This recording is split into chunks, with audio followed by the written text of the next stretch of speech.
Bueno, hola, buenas tardes a todas, a todos. Estamos acá reunidos en esta sesión virtual para llevar adelante la defensa de tesis de Natalia Masante, tesis de licenciatura en Ciencias Antropológicas, hoy que es miércoles 2 de noviembre del año 2022. Para iniciar la defensa, entonces, le vamos a dar la palabra a Natalia para que haga su presentación.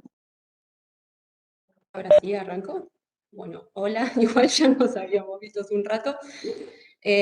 Bueno, el tema o el título de la tesis es la construcción de futuro en la escuela media, sentidos en torno al último año de la secundaria, es como muy genérico, en una escuela pública del sur de la ciudad de Buenos Aires.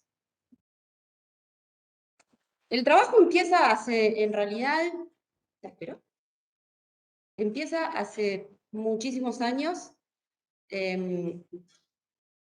Tiene que ver más que nada con mi experiencia personal en un programa de extensión universitaria. Hoy no es de extensión universitaria, porque después con el cambio de gestión cambia a la secretaría, a una nueva secretaría que ya no está nueva, que es la de educación media, pero empieza en un programa que se llama Tutorías o Sistema de Tutorías Universitarios por más universitarios. Este programa es del año, si no me equivoco, el primer año que se implementa es el 2012, pero ya se venía gestionando a raíz de un sistema de becas de ayuda económica, Nicolás Avellaneda, que creo, si no me equivoco, en el 2010 salen por Consejo Superior de la UBA, que son unas becas destinadas a chicos, exclusivamente chicos del cordón sur. Lo que tiene de diferente con otro tipo de becas que también funcionan en la zona sur de la ciudad, es que estas becas por resolución solamente agarran algunos distritos escolares, que son, bueno, los números de los distritos escolares no me los acuerdo, pero son los barrios, todos los barrios del sur: Lugano, Soldati, Barracas, La Boca, Pompeya, Parque Patricio, puede que me esté olvidando alguno más, pero, a ver, tengo un mapa, bueno, más adelante después lo muestro. Inicia primero con las becas, unos compañeros con los que yo venía laburando ya desde antes, 2009-2010 más o menos, en el programa de acción comunitaria en barrios vulnerables, hacíamos apoyo escolar, yo coordinaba uno de los centros en Barracas. Uno de mis compañeros o dos de mis compañeros proponen que a estos chicos de las becas Avellaneda se les asignara un tutor, cosa que no fuera simplemente la universidad otorgando un monto económico a pibes que están terminando, porque esta es otra de las características de la beca, que son chicos que necesariamente tienen que estar cursando el último año de la secundaria y necesitan tener un promedio de no menos de 7.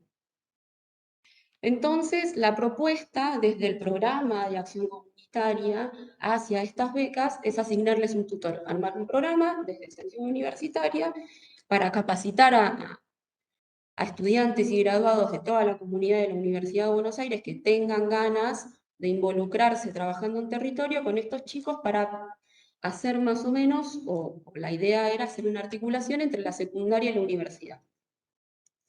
Entonces se propone la creación de este programa, el programa se aprueba creo que a fines del 2011, y en el 2012 tenemos la primera experiencia, perdón,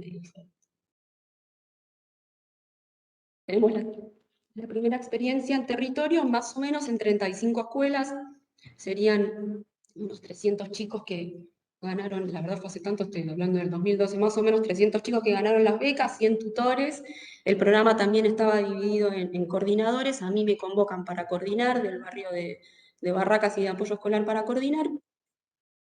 Y más o menos el contexto es ese, el programa, la propuesta del programa, cómo funciona, viene más o menos por ahí: chicos con promedio 7, siempre zona sur, los barrios que había nombrado, y que estuvieran terminando la secundaria. Pasa el tiempo, yo la verdad que estaba trabajando en distintos programas de UBACIT y en cuestiones de educación, y en mi cabeza no estaba registrado hacer la tesis sobre esto, porque la verdad que no, mi intención no era mezclar laburo con investigación, porque sabía, bueno, que después en cuestiones más metodológicas se me iba a poder complicar un poco. Pero resulta que estaba como medio estancada, o sea, yo las materias ya medio como que las tenía todas aprobadas, no me faltaba mucho, y en algún momento la carrera la iba a tener que terminar, así que dos compañeros, que son justo los que me convocan para participar del programa, me dicen, ¿por qué no trabajás? ¿Por qué no haces la tesis? Aprovechando que ya para esa altura era el 2000, creo que el 2015 teníamos 3, 4 años de experiencia en tutorías, más los años de experiencia en el programa de acción comunitaria, trabajando también en zona sur con chicos de apoyo escolar. Y me dijeron, aprovechá que la verdad que tenemos un montón de insumo, hacé la tesis sobre esto. Medio que me terminan convenciendo, digo que sí. Y el primer tema, que después no es el tema con el que yo trabajo, era, porque lo quiero leer textual, era expectativas educativas de jóvenes becarios del sistema de becas Avellaneda. La idea era trabajar con los chicos que habían, o sea, que habían decidido anotarse, habían accedido a la beca, la habían ganado y formaban parte no solo de la beca, sino de la tutoría, que son dos programas complementarios. Ese tema quedó ahí, quedó en un título simplemente, porque después nunca lo llevé a cabo porque se me empezaron a ocurrir, cursando en tu seminario con también Laura Cerletti, empieza a surgir un poco la pregunta, después también con Mercedes, de qué pasa con estos otros chicos que eran compañeros de los becarios Avellaneda, pero que habían decidido, por el motivo que fuere, no anotarse. Entonces la pregunta empieza más o menos a recorrer desde ahí, por el no hacer, o sea, ¿por qué no se anotan? ¿Hay algo que no les interese también? En un momento yo medio como que tuve algunas discusiones conmigo misma porque decía, bueno, evidentemente no se van a anotar, porque el que no tiene 7 directamente queda fuera. Pero sí me pasaba en varios años, nosotros la verdad que desde la coordinación recorremos muchas escuelas, y lo que notaba mucho era que había chicos que tenían el promedio y aún así decidían no anotarse ni a la beca ni al programa. A mí ya a esta altura un poco que la beca no era mi interés indagar por qué no se anotaban a la beca, sino qué era lo que no les interesaba o yo asumía que no les interesaba del programa de tutorías. Y ahí empieza la pregunta por qué sentido tiene seguir estudiando. Porque un poco yo no lo termino indagando, pero mi supuesto era que los chicos que sí se anotan y que acceden más allá del beneficio económico lo estaban haciendo porque en algún momento se proyectaban seguir estudiando en la universidad. No importa si era la Universidad de Buenos Aires o cualquier otra universidad, o un terciario, un profesorado, cualquier cosa. Mi supuesto era que los chicos que se anotan es porque quieren seguir estudiando. Entonces, un poco medio como cuadrado, mi manera de pensar era, bueno, y el que tiene el promedio y no se anota es porque no le interesa seguir estudiando. Y ahí se empieza a transformar la pregunta y el tema, que eran las expectativas educativas de jóvenes becarios, se transforma en expectativas educativas de los jóvenes destinatarios. O sea, de la población a la que está destinada el programa, tanto la beca como la tutoría.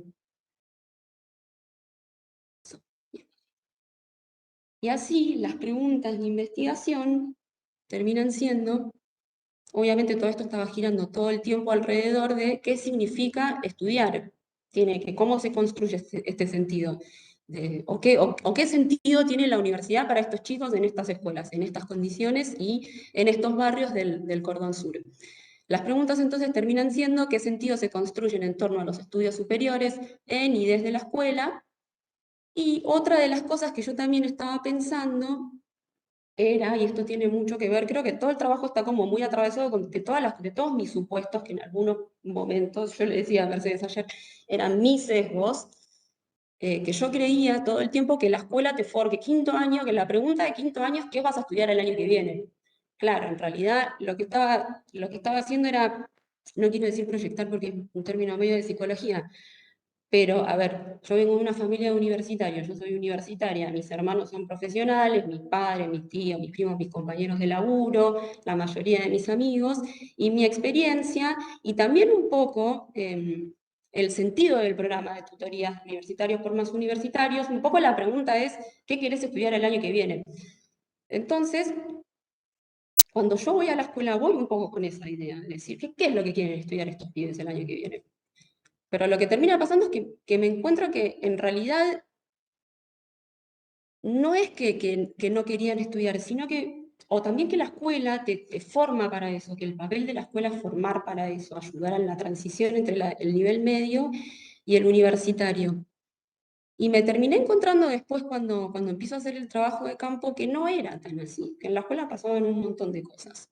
Y un poco la pregunta viene, o sea, se va como desarmando toda la pregunta sobre los estudios universitarios y me empiezo a preguntar, bueno, ¿qué otras cosas hay en la escuela que o sea, ¿qué le propone la escuela? La escuela a los chicos que están en quinto año, te hablo de quinto año porque, bueno, justo la experiencia es una escuela comercial en donde hice trabajo de campo, y es quinto año, pero si no, también la pregunta podría ser sexto año, en realidad es el último año de la secundaria. ¿Qué otras cosas les estaban ofreciendo a estos chicos?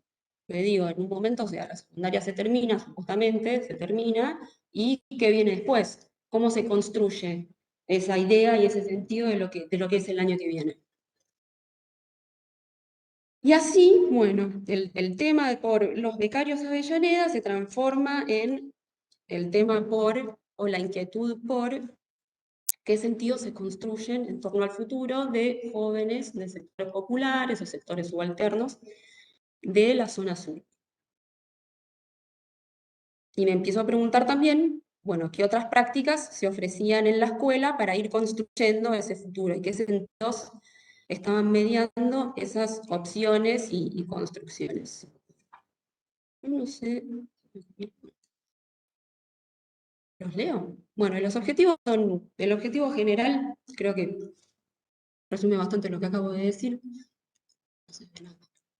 Analizar la producción de sentidos en torno a en la escuela media, en torno al futuro de estudiantes del último año en la zona sur, del último año en la zona sur de la ciudad de Buenos Aires, y los objetivos específicos, primero,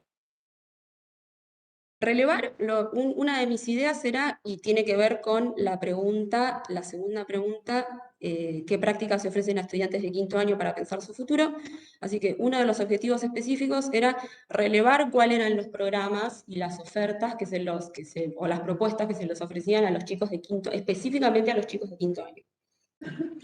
Y después, bueno, por una cuestión del enfoque teórico metodológico, me voy a adelantar un poquito, también se hace una breve descripción, ¿lo puse ahí? Del barrio, bueno, ahí situarlas contextualmente, así que termino haciendo una descripción del barrio. Después, el segundo objetivo específico, me tendría que dar una spray, porque te voy a hacer.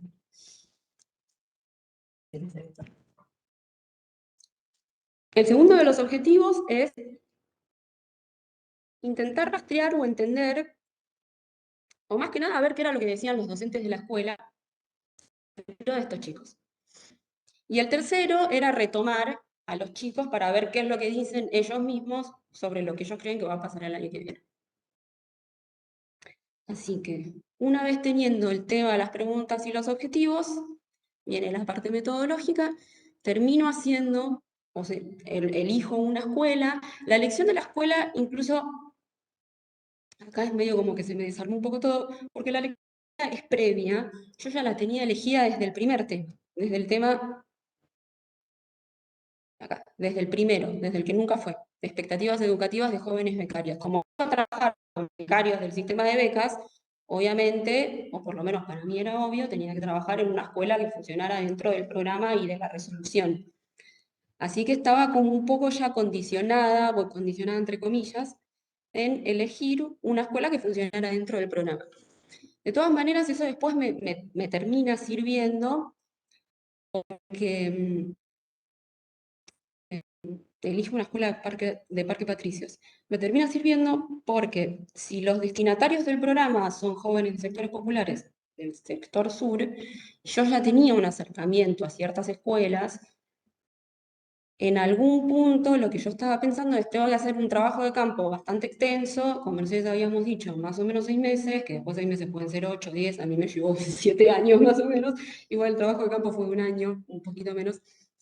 Lo que estaba pensando era, bueno, que sea no solamente accesible, sino que yo también lo pudiera sostener en el tiempo, porque si me voy a una escuela que está en, no sé, la que está al lado del CBC de Lugano, me tengo que tomar 2 bondis, tengo que viajar 2 horas, y como la idea era estar haciendo trabajo de campo una vez a la semana, eh, fueron chicos del turno tarde, entrar con ellos y salir con ellos de la escuela, quizás, todo muy a priori, muy hipotético, pero quizás elegir una escuela que me quedara bastante lejos y que me consumiera tanto tiempo de viaje, suponía que quizás en el tiempo no me iba a poder permitir sostener el trabajo de campo. Así que, bueno, con todo esto termino eligiendo una escuela en Parque Patricios, accesible. En los años 2015-2016 hago el trabajo de campo. En el 2015 lo hago de una manera un poco más exploratoria, me acerco a hablar con la directora de la escuela y hago una serie de entrevistas, no muchas, una entrevista que en realidad fue una conversación informal con la directora en ese momento de la escuela, una entrevista a la bibliotecaria, hago entrevistas a un grupo de chicos de quinto año del 2015 y hago un par de entrevistas más a unas docentes. Después en el 2016, ahí sí vuelvo y hago observación participante. Ese año no hice entrevistas, se dieron más que nada conversaciones informales todo el tiempo por el hecho de que yo estaba compartiendo las clases con ellos, los recreos, las actividades, las horas libres. Y en ese año no hago entrevistas, son todas charlas informales que se dan en el momento, tanto con los chicos como, bueno, obviamente con las docentes. Obviamente los chicos de quinto primera y quinto segunda, de turno tarde, el trabajo de campo es de mayo a noviembre, y el enfoque teórico-metodológico es el etnográfico. ¿Me olvidé de algo? No. Bueno.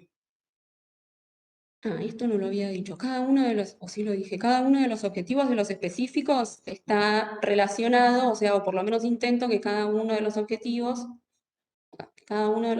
responda, o que los capítulos respondan a los objetivos. Así que está como, la estructura de la tesis está organizada de esa manera. El capítulo 1, la escuela en contexto, reconstruyendo las tramas sociopolíticas del futuro. Hago una breve descripción del barrio y del entramado donde está ubicada la escuela, solamente para resumir un poquito lo que trabajé ahí, las cosas que fui viendo y que fui registrando, es que... ¿Se ve el mapa ahí?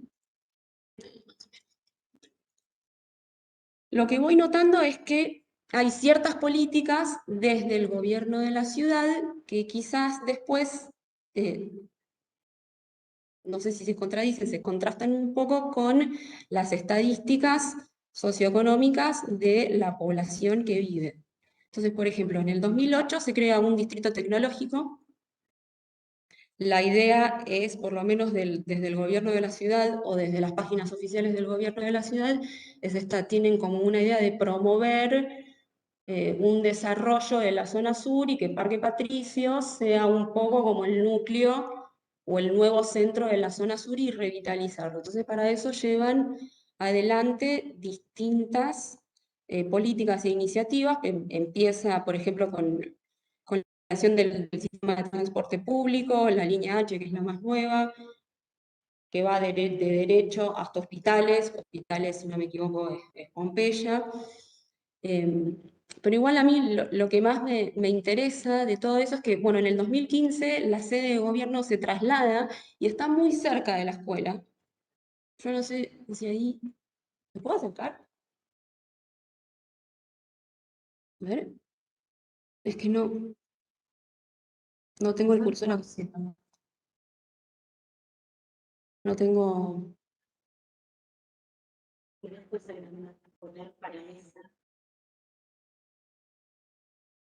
¿Cómo lo puedo ampliar?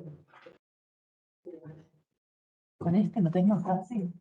No, es que no aparece el cursor. Con este sí. Ay, ¿por qué? Acá. ¿Ahí se ve? Bueno, la jefatura de gobierno o la sede del gobierno porteño es esta. La escuela, se ve el nombre de la escuela, perdón, fue sin querer. La escuela está acá.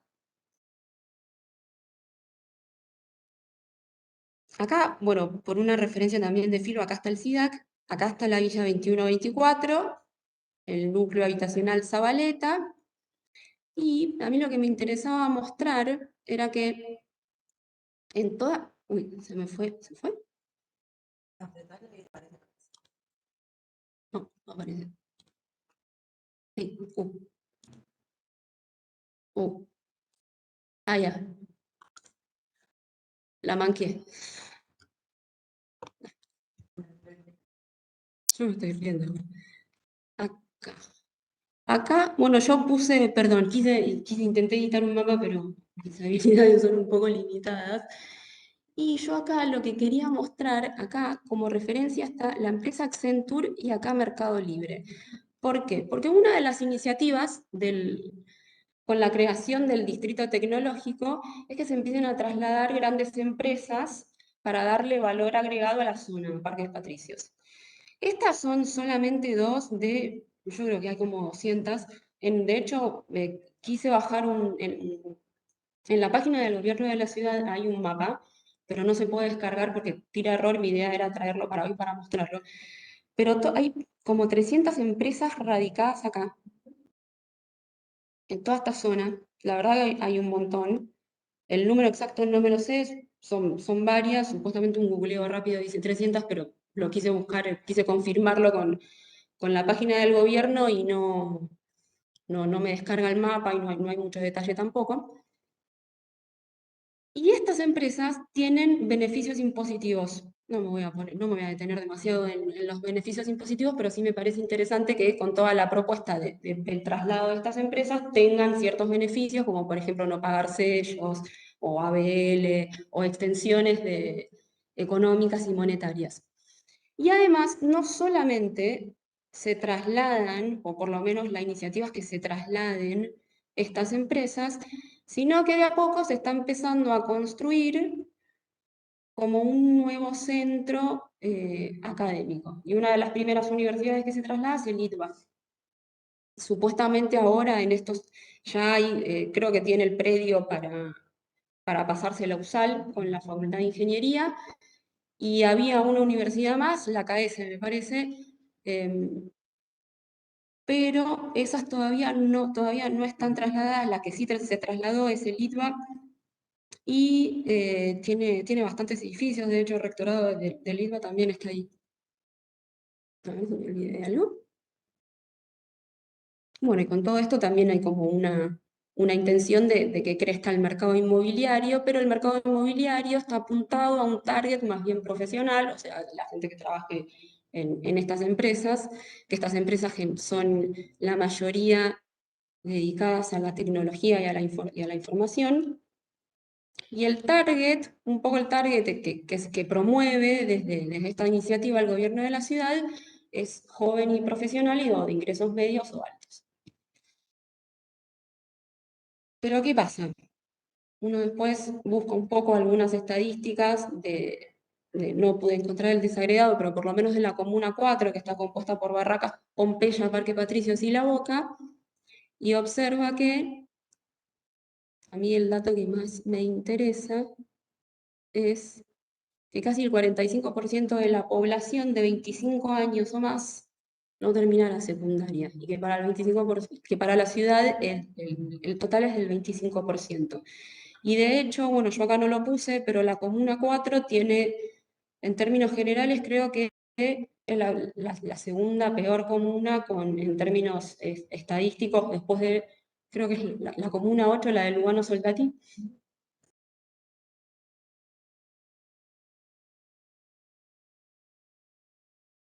Y estos son datos estadísticos del gobierno de la Ciudad de Buenos Aires.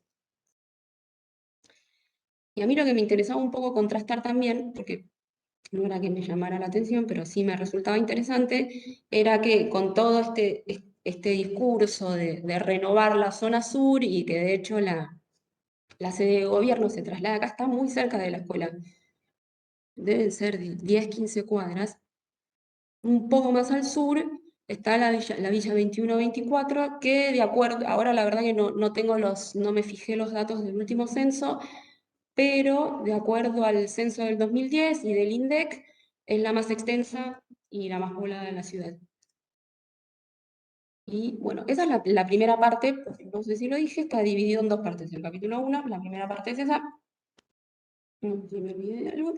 Y la segunda parte es el relevamiento de, ahora sí, de las ofertas que se les proponían a los chicos de quinto año, exclusivamente, ahora sí, ya estoy hablando de la escuela de Parque Patricios, de la Patricios.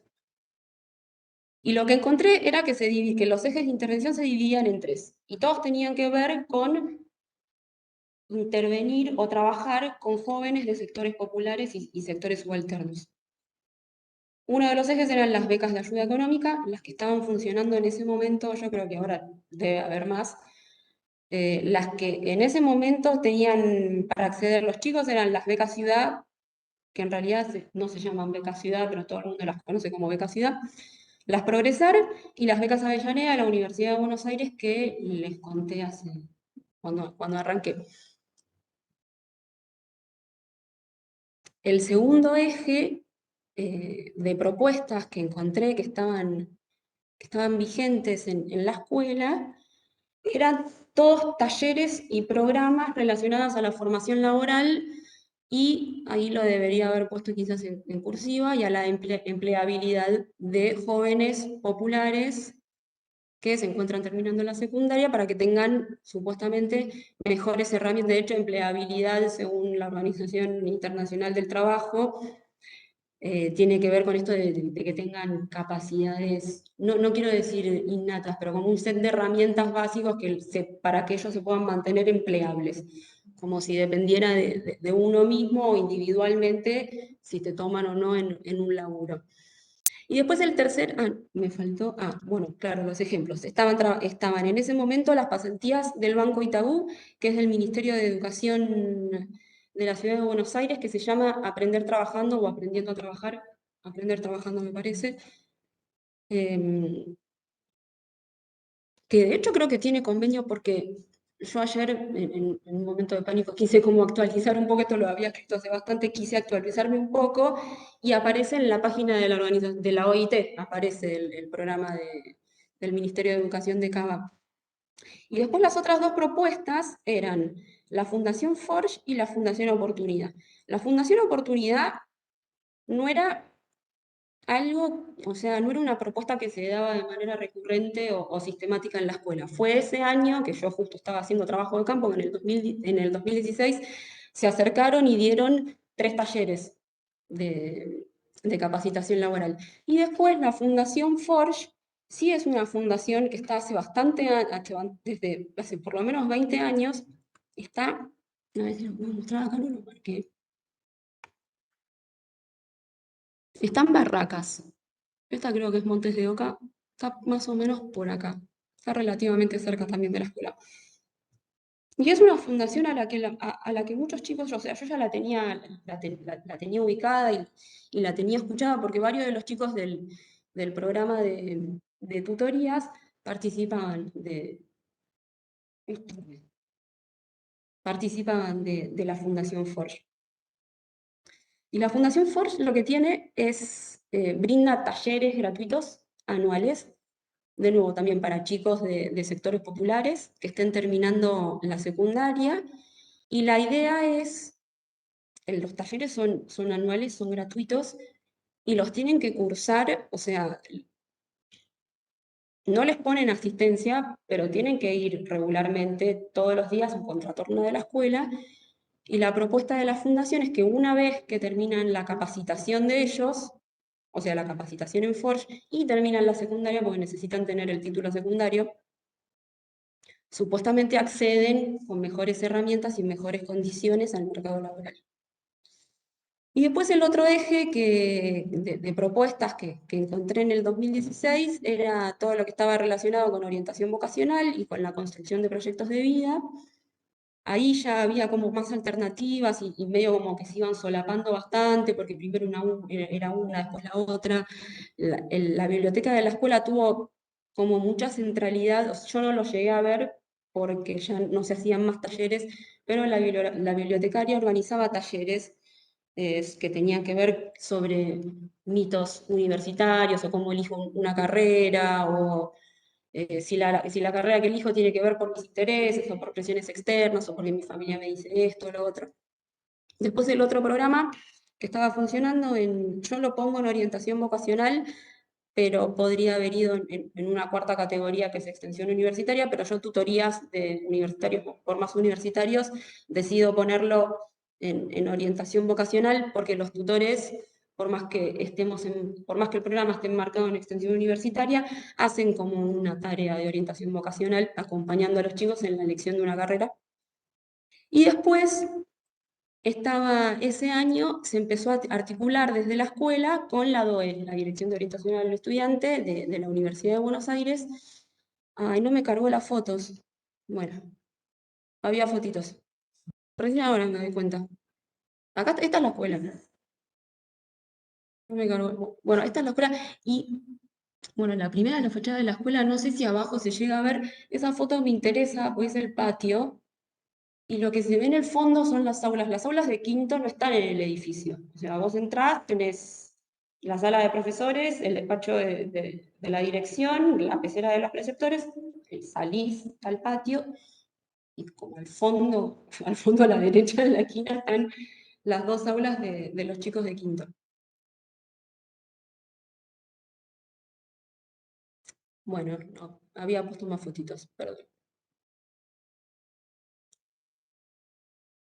Y en el último punto, bueno, nombro el Yo quiero estudiar, que es una propuesta que hace la DOE ya desde 2015 más o menos, que ahora se va a hacer, ahora, la semana que viene, en Plaza José. Bueno, y que los chicos en el 2016 fueron y fue medio como una actividad, decían, obligatoria, porque les iban a poner asistencia.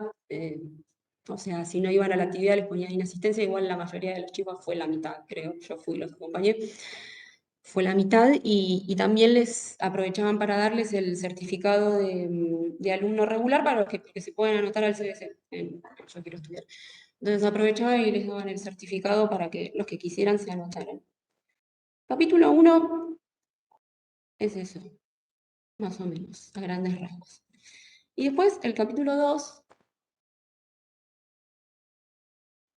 la construcción de futuro desde la perspectiva docente, sentidos y posibilidades en torno a jóvenes de sectores populares. Este sí está totalmente centrado desde la mirada de las docentes. El objetivo, ya lo había dicho antes, analizar la perspectiva de los adultos y los docentes, pero termino hablando con mayoría de docentes mujeres. La idea era rastrear un poquito qué mirada tenían ellas sobre cómo construir el año que viene y qué posibilidades tenían estos chicos de esta escuela al terminar la secundaria. A ver, ¿cómo hice una notita? Lo que me terminó pasando en este capítulo, yo me di la cabeza muchas veces contra la pared haciendo este trabajo de campo porque estaba todo el tiempo esperando en el trabajo de campo, compartiendo las aulas, que se hablara sobre el año que viene y específicamente sobre la universidad. No se habló mucho. De hecho, creo que sí. Puedo decir que 3 veces se habló sobre seguir estudiando, soy generosa, y la mayoría de las veces que las docentes o los docentes decían, miren chicos, que ustedes tienen que estudiar, me señalaban a mí, pues estaba sentada como ella, estudien como ella. Y los pibes nada, ni bola, estaban en otra. Así que como mucho, 3 veces lo va a haber. O sea, se deben haber referido dentro del contexto del aula a eso, o a los estudios superiores o al año que viene en general. Em, todo lo registrado en este capítulo son conversaciones, ya sea entrevistas en el 2015 o las conversaciones que yo mantengo con ellas en momentos de recreo en el patio o de hora libre.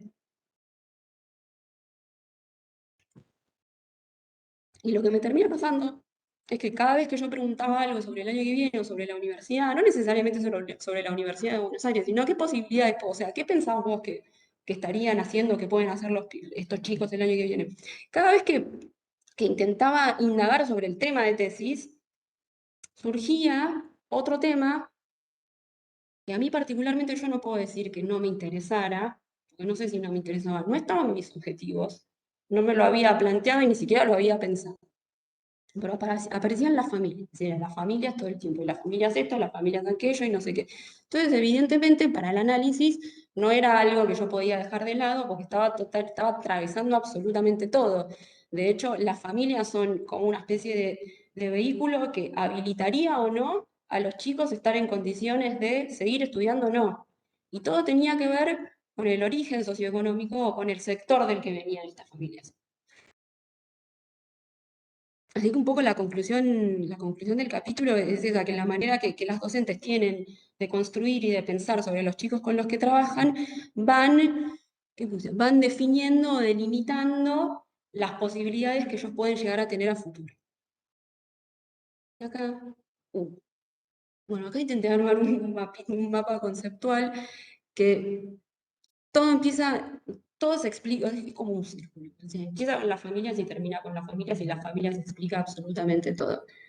Yo, si no me equivoco, me parece que en la tesis empiezo con la primera entrevista, no, con la primera charla que mantengo con la rectora, que, bueno, lo voy a contar.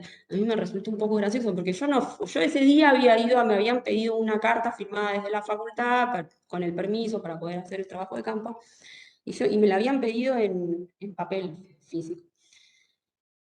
Y yo ese día me acerco a la escuela simplemente para dejar la nota. Entonces estaba en el despacho con la rectora, y le digo, hola, ¿cómo estás? Mira, te traigo, bla, bla, bla. Agarra el papel, lo tira en el cajón, ni lo mira, como que ya sabía que yo lo iba a conseguir, porque ya me conocía la rectora por universitarios, por más universitarios, porque yo iba a hacer la difusión de las becas y del programa. Y no lo mira, lo guarda en el cajón, se sienta en el escritorio y se pone a hablar. ¿De qué? De las familias. Y yo, bueno, está bien. Aproveché, me puse a grabar, a tomar nota, obviamente le pregunté. Y ay, no tengo las quotes, pero lo primero que me dice es más o menos que la escuela se fue viniendo abajo, decayendo, ella usó la palabra, o sea, decae con el tiempo. ¿Por qué? Porque la escuela hasta la década del 80, por lo menos lo que me cuenta ella, es que era solamente para mujeres y tenía examen de ingreso. Después se elimina el examen de ingreso y empiezan a incorporar varones. Y a partir de ahí ella asocia que el ingreso de estos nuevos chicos de las familias que vivían en el barrio, que eran de sectores populares, lo asocia a que empieza a decaer, pero tiene toda una explicación, a que empieza a decaer. Y ella nombra, no sé, son de Loma de Zamora, son de allá, son de allá. Y en realidad los chicos, la mayoría son del Parque Patricios. Y empieza a hablar de las familias, ¿no? Porque las familias no tienen cultura, no son mis conceptos, es lo que decía ella en ese momento. No tienen cultura del trabajo, no se esfuerzan, están ausentes, son irresponsables. Yo después eso lo noto hablando con otras docentes. Creo que, si no todas, no creo que no haya habido alguna que no dijera algo positivo. La manera de caracterizar a las familias era algo que todo el tiempo tenía que ver con la ausencia y con la falta de responsabilidad, y con el dejar como a su suerte a los chicos, y que eso después se veía reflejado en la escuela, porque claro, los pibes en primer año eran, no sé, 40, y después resulta que a quinto llegan 15. Eh, y lo manifestaban en todo momento en esos términos. Las familias no están, ¿cómo querés que le vaya a los pibes si las familias no están? Los chicos no tienen referentes. De hecho, cuando hablaban con los padres, decían, los padres no son referentes de nada.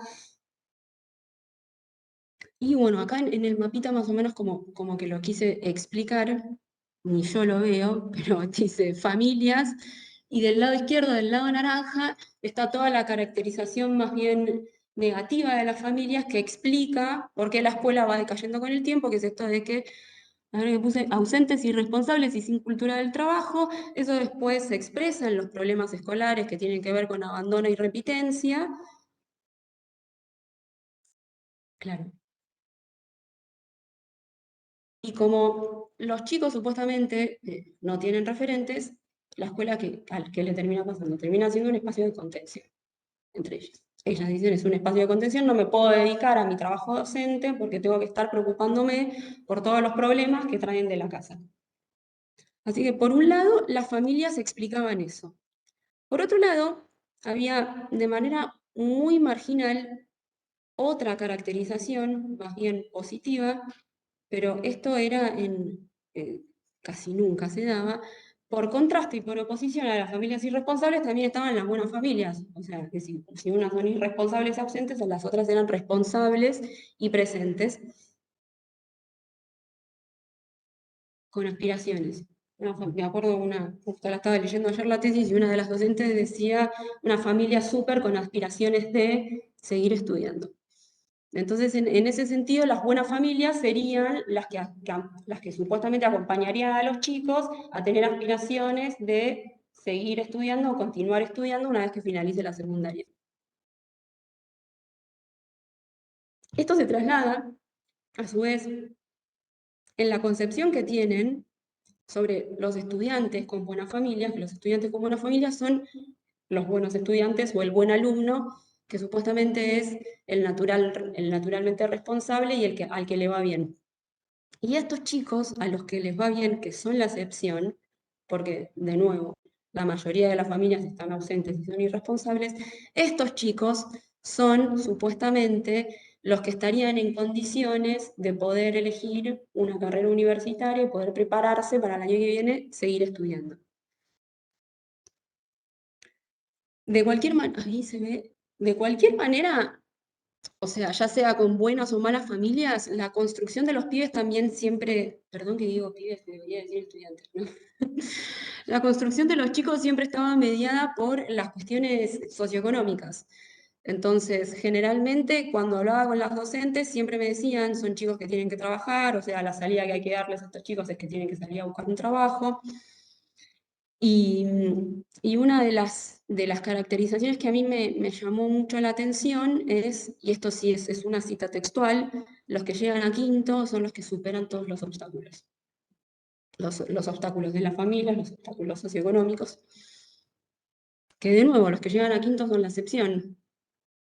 Y estos que son la excepción, que todavía dentro de ese pool, o sea, dentro de esos chicos que son pocos los que llegan a quinto y que pueden superar los obstáculos, dentro de ese grupo, todavía más marginal son los chicos que estarían en condiciones de poder elegir o de estar en condiciones de seguir estudiando.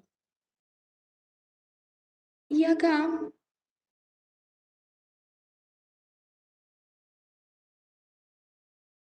con esta cuestión de que son pibes que tienen que trabajar y de que tienen que salir a trabajar, yo me termino encontrando con que se arma, un poco trasladando lo que había relevado en el capítulo 1 con las propuestas y los programas que estaban funcionando para los chicos de quinto, me encuentro que había una contradicción que yo al principio no la pude entender, me costó un tiempo entenderla, de las pasantías y tabú con la Fundación Force. Yo me dedico mucho a eso, medio como que después los otros programas quedan un poco desdibujados, pero lo que más salía todo el tiempo, y que tenía que ver con esto de que son pibes que tienen que trabajar, era una valoración súper positiva de las pasantías y tabú.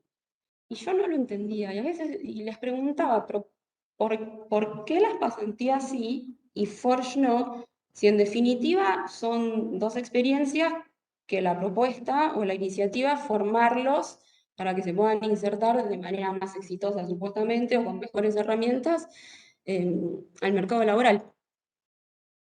Y lo que pasaba era que, claro, las pasantes Forge era para ellas una pérdida de tiempo, junto con los talleres de la Fundación Oportunidad, para ellas era una pérdida de tiempo porque no daba garantías de absolutamente nada.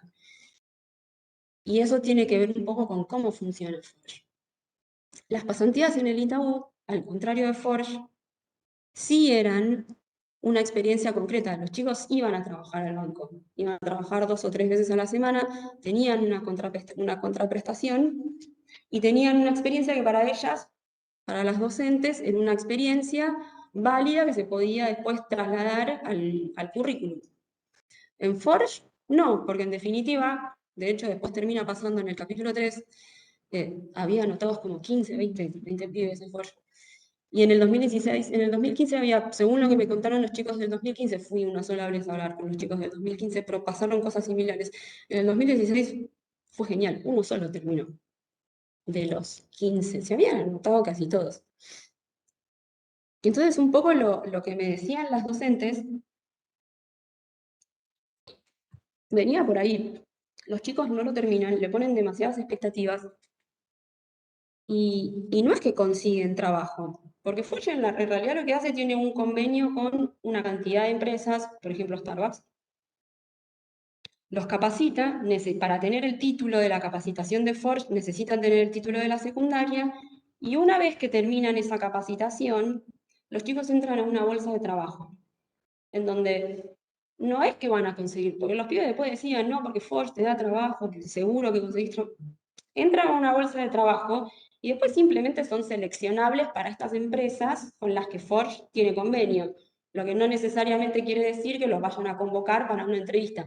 En todo caso, lo que hace Forge es quizás ponerte en la situación de tener más posibilidades de ser llamado para tener una entrevista, pero no mucho más que eso.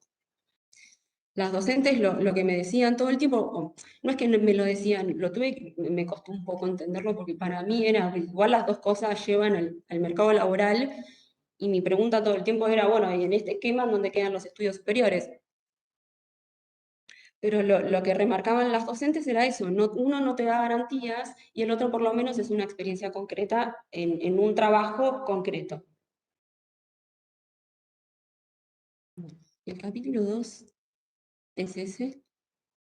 Y para mí la conclusión a la que puedo llegar sin buscarlo, y era necesario ponerlo, es que las familias explican, eh, ya que son familias de sectores vulnerables y sectores populares, y todas las caracterizaciones y atributos que se le asignan a estas familias son, en definitiva, las que van construyendo un poco las opciones a las que los chicos están legitimados a acceder o no. A mí la que me resulta, por lo menos, más importante por el tema de la tesis, es esto de que los pibes que pueden estudiar en la universidad son los chicos naturalmente, es el buen estudiante, y el buen estudiante es el estudiante que está acompañado por la madre y el padre. El capítulo 3, seguir estudiando, bueno, tiene que ver ahí sí, ya es toda la experiencia del 2016, compartiendo los recreos y las clases. Había mucha hora libre, así que la mayoría de estas conversaciones son en hora libre. Está todo centrado en las experiencias de los chicos, en lo que los chicos me decían y en cómo construían ellos o qué esperaban que fuera el año que viene, cómo iban construyendo los sentidos, obviamente yo de nuevo, intentando siempre rastrear un poco qué significa seguir estudiando. Y lo que me encontré, un poco parecido como en el capítulo 2, que en el capítulo 2 no era lo que yo me esperaba y me aparecen las familias, en el capítulo 3 me aparece una cosa más o menos similar, que es que no me hablaban de los estudios superiores, me hablaban todo el tiempo de salir a trabajar, de encontrar trabajo. De todas maneras, un poco la conclusión es que, y un poco a contramano también de lo que decían las docentes, de que estos son chicos que necesariamente tienen que salir a trabajar porque no tienen otro camino, no tienen más que insertarse de la manera más exitosa que puedan en el mercado productivo, lo que yo encuentro es que no es tan así. No quiero decir, en un momento con Mercedes también un poco lo discutíamos, porque ella me decía, porque yo decía, no tienen necesidad de, y ella me decía, sí, tienen necesidad.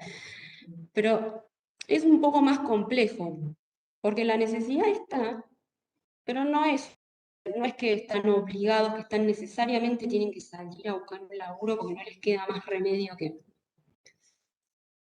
La decisión la construyen ellos. Y me hace acordar cuando iba leyendo a Paul Willis, que en un momento, una frase, la voy a parafrasear porque no me la acuerdo de memoria, pero en un momento dice, sería muy fácil decir que no les queda más remedio que salir a trabajar. Bueno, a mí encontré lo mismo. Sería muy fácil decir que a estos pibes no les queda más remedio que salir a trabajar. Pero en realidad lo construían ellos con las opciones que se les brindaba, con las opciones que tenían en la escuela, y dentro de esas opciones iban decidiendo e iban eligiendo. Y obviamente ellos también tenían sus propias motivaciones y sus propias aspiraciones. No me voy a poner a tales aspiraciones.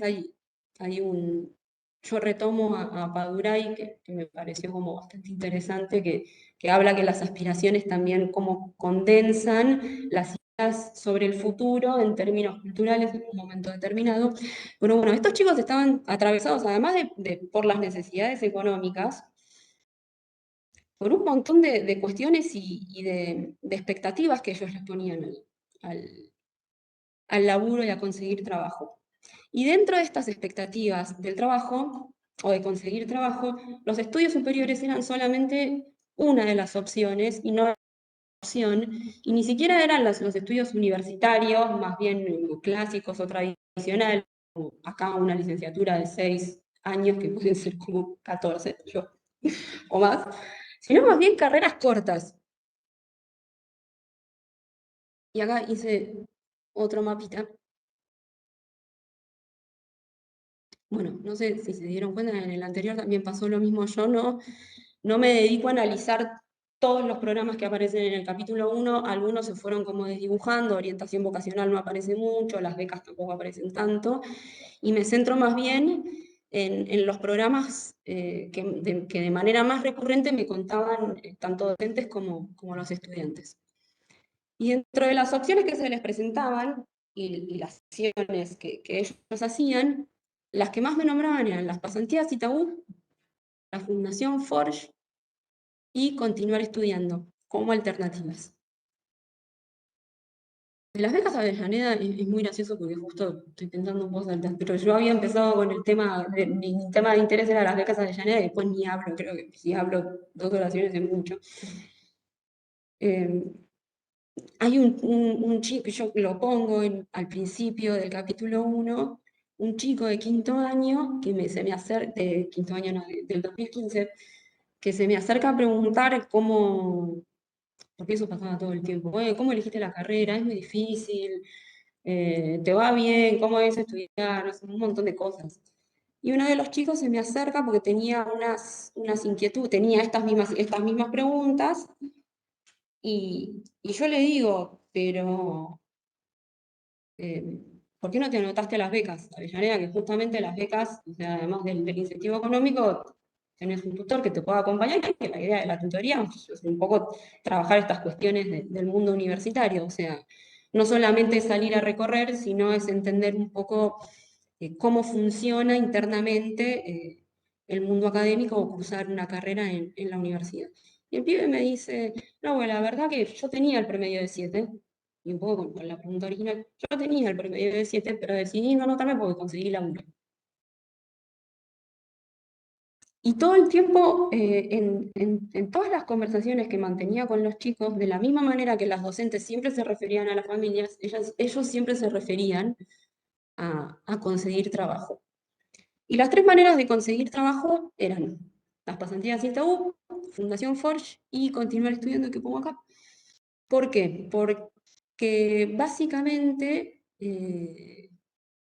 según ellos, y creo que se nota mucho más en cómo ellos entienden lo que les brinda la fundación y la capacitación en Forge, ellos entienden que de ahí tienen más herramientas para poder insertarse de mejor manera exitosa después en el mercado laboral. Lo gracioso es que después no lo terminan. Lo que tiene Forge es que a fin de año, no me acuerdo si es en diciembre, enero, febrero, marzo, tienen un curso intensivo que la mayoría de estos chicos, después eran 15, no me acuerdo, eran 15, un montón se había anotado, uno solo lo termina, después van al curso intensivo, o sea, lo hacen en 2-3 meses, pero para ellos lo que era importante era estar en mejores condiciones para poder conseguir un trabajo. Y para ellos conseguir un trabajo no se trataba simplemente de conseguir trabajo, sino un buen trabajo, y un buen trabajo es un trabajo en blanco. Bueno, las explicaciones que daban, por un lado, esto es muy, muy de joven, pero era para tener mi plata y no tener que pedirle a mi viejo, o para poder salir y tener que andar pidiendo todo el tiempo.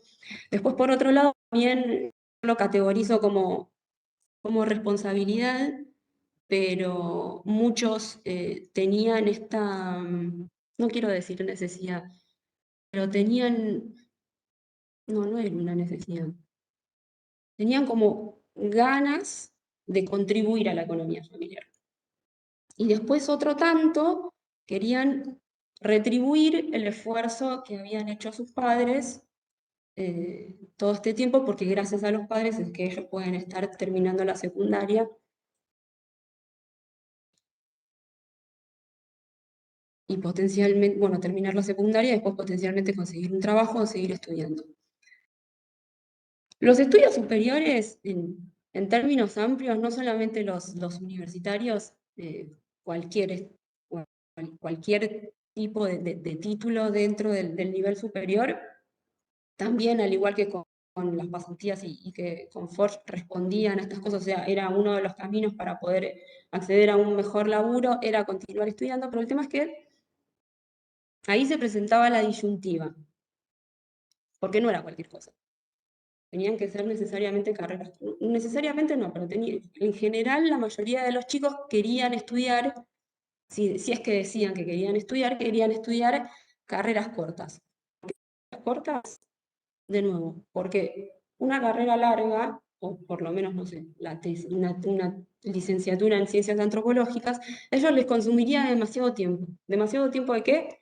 De estar trabajando o de poder insertarse en el mercado laboral. Además de que el tema de las carreras más bien largas estaba mediado por un montón de miedos y de inseguridades. Y todo el tiempo me decían, ¿qué pasa si me equivoco? ¿Qué pasa si es lo que no quiero? Si no me gusta, si me tengo que cambiar de carrera. O, por ejemplo, recibirme de grande también era algo que eran miedos que se les iba generando a ellos.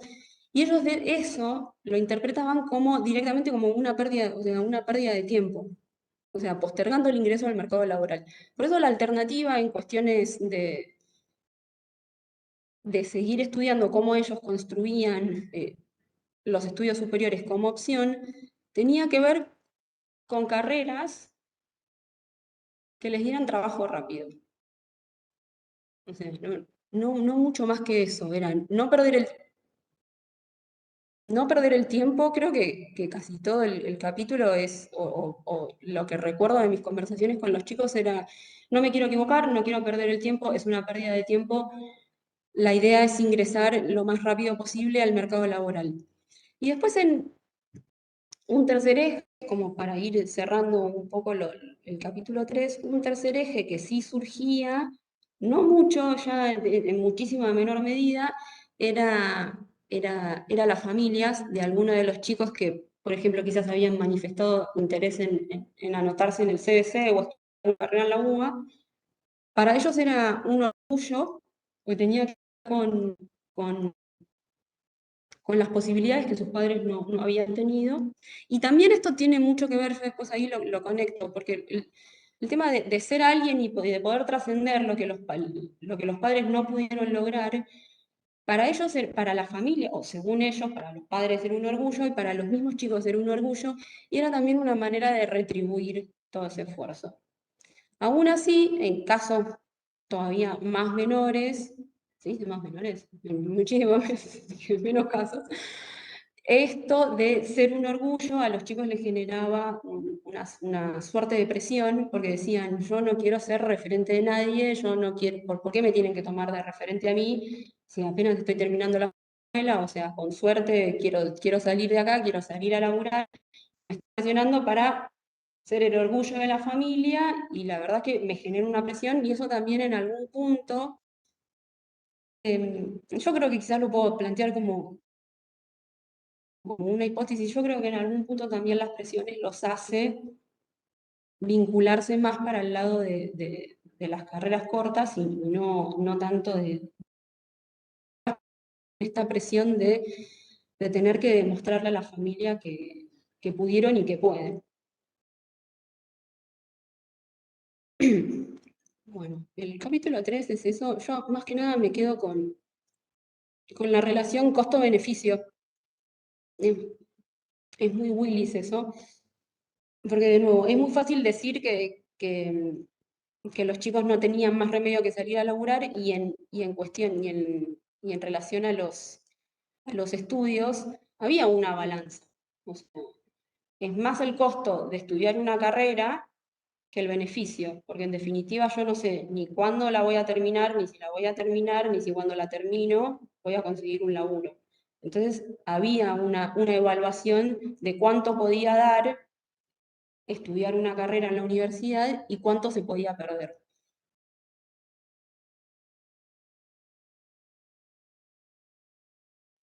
Bueno, y el capítulo 3 ya está. Y las conclusiones, como para ir cerrando, es un poco, nada, dar cuenta que las construcciones sobre el futuro de jóvenes de sectores populares, hay como una intersección de un montón de actores y de sectores que se involucran en lo que supuestamente es el futuro, cómo debiera ser el futuro de estos chicos. Con el capítulo 1 se vio, o sea, está desde la Universidad de Buenos Aires, hay fundaciones, de hecho en las fundaciones también está la Organización Internacional del Trabajo, bueno, yo no los nombré, pero hay mediaciones también dentro de la OIT, como el Banco Interamericano de Desarrollo, hay un montón de becas desde la universidad. Y no solo desde la universidad, sino desde el gobierno de la Ciudad de Buenos Aires, desde el Ministerio de Educación de Nación, las DOE de la UBA.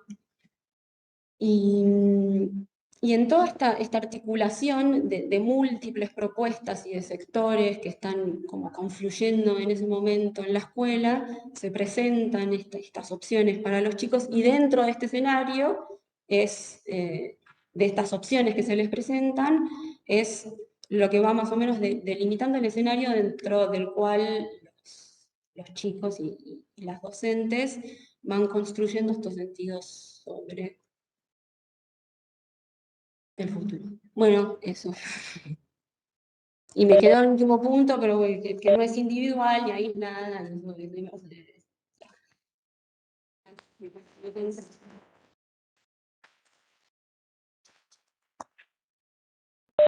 Bueno, una vez finalizada entonces la exposición de la tesista, le vamos a dar la palabra a las integrantes del jurado, que son Ivana Pets y Laura Santillán. No sé cuál de las dos quiere empezar. Y nosotros apagamos los micrófonos.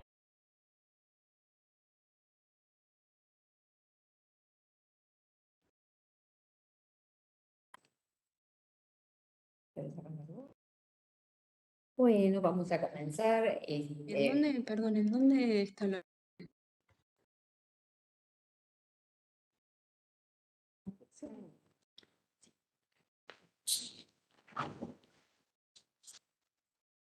Bueno, la verdad que una alegría muy importante llegar a esta instancia. Acá un agradecimiento, Junta Departamental, Departamento por la convocatoria. Fue un placer leer la tesis.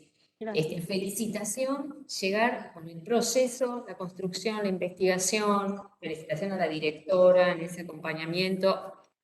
Muy disfrutable la lectura, clara, fluida la escritura, estructurada, linda, organizada su estructura, muy linda y con, bueno, una tesis informada, eso también, ¿no? En el campo de las políticas, con realmente muy justas las citas, ¿no? Trabajo quizás en la DIRE, de estar pensando, bueno, ¿cómo se ancla? Aportes muchísimo, porque creo que justamente arroja aportes para pensar No nos podemos mutear. distintas aristas con este eje, jóvenes. Entonces, relevancia es una tesis que se ancla en un tema de alta relevancia social para pensar, y no es intención del campo antropológico y de la perspectiva en que se escribe la tesis, que teniendo a la directora en el campo de antropología de educación, no es interés circunscribir a los sujetos, ¿no? Pero Acá incluso es una tesis que arroja aportes para pensar el campo de la juventud, ¿no? Para pensar como campo de estudio. Entonces, jóvenes, además, jóvenes en contexto de desigualdad social, y qué más, en el proceso de organización de esta defensa, aconteciendo en la actualidad la toma de escuelas en vinculación a las pasantías. Así que después va a ir una pregunta en ese sentido, pero tu tesis se anticipa a este recorrido. Así que un tema absolutamente de relevancia y con importante vacancia. Para pensar en el campo de antropología y educación, los estudios de infancia van creciendo, en jóvenes, adolescentes, jóvenes, las y los adolescentes, hay muchísimos antecedentes y muy importantes para pensar la antropología, pero la verdad es que tu tesis es una contribución. ¿Qué más decir para el campo de antropología y educación? Este foco en la escuela y el nivel medio en un contexto de obligatoriedad. Así que, por supuesto, que es una tesis que ahí tiene mucho aporte. Pero en la perspectiva que vos asumís, te inscribís en esta tesitura ligada a un carácter, pensándolo en relacionalmente, o sea, y entonces no aparece una escuela aislada, aparece esa escuela concatenada en un escenario específico, hermosa la descripción de esa zona sur, que una gestión política va pensando cuestiones, y hay que ver ahí desde la gestión qué pasaba también, que se difundía o no, y qué articulaciones establecía con este armado de empresas que se instalan, universidades que van además profundizando su permanencia, así que hay que ver ahí que va también dinamizando en la escuela, ¿no? Cuestiones que vos cerrás tu trabajo en el 2016. Y entonces, en ese sentido, dada esta particularidad de pensar la escuela en relación, es más que subjetiva el capítulo de las políticas. Porque ahí ocurren varias cuestiones. Una es sí o sí, para quienes, me incluyo acá, no estoy inserta en las escuelas del nivel medio, bueno, los actores que a un transeúnte común se le puede pasar por alto y que la investigación viene a echar luz sobre eso. Las empresas, la responsabilidad social empresarial, pensar, bueno, ni más, también las políticas de inclusión, y entonces, bien propio como del enfoque que asumís y orientada acá por la directora, bueno, lo complejo, ¿no? La complejidad de esas políticas de inclusión y todavía lo que resta hacer, o sea, las limitaciones que hay en términos de inclusión, de las problemáticas ligadas a los jóvenes que se acercan a este nivel, que además tiene una historia por sí misma. Así que también es una tesis que tiene mucho para contribuir en términos ya en clave de escolaridad y escolaridad obligatoria, ¿no? En esta ampliación al nivel medio.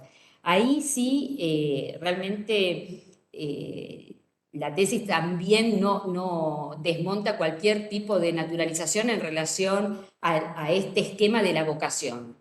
Ya somos una generación en la que estamos acá presentes, que hemos transitado las experiencias de vocación, vocacionales, y hay muchísimo ahí para decir y que, bueno, de ser un tema de interés hacia adelante, mucha literatura para fortalecer esto, pensando, por ejemplo, en toda la literatura posterior y de la producción Foucaultiana, decir, bueno, cuánto de ese trabajo en términos vocacionales va insistiendo sobre el autogobierno, la capacidad de elegir por sí mismo, la autorresponsabilización, así que ahí es más que sugestivo y da ganas de leer más. Como vos decís, las políticas y los programas van teniendo distinta centralidad en la tesis, bueno, propio de todo trabajo, de que se van haciendo algunos recortes. Entonces, esto registrado me parece en clave de lo que intencionalmente se piensa para fomentar la vocación,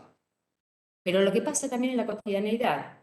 Entonces, son profes que van insistiendo, no, ¿quiénes son esos profes? Porque también si están dentro o no de la universidad, tenían que señalarte a vos, porque qué conexión también tenían o no con los estudios. Así que todo ese sector ligado a los programas, ¿no? de intencionalidad, que pueden ser leídos además en esta cultura terapéutica también, conocete a vos mismo, bueno, este carácter individualizante, este ethos medio individualizante, así de decir, conocete.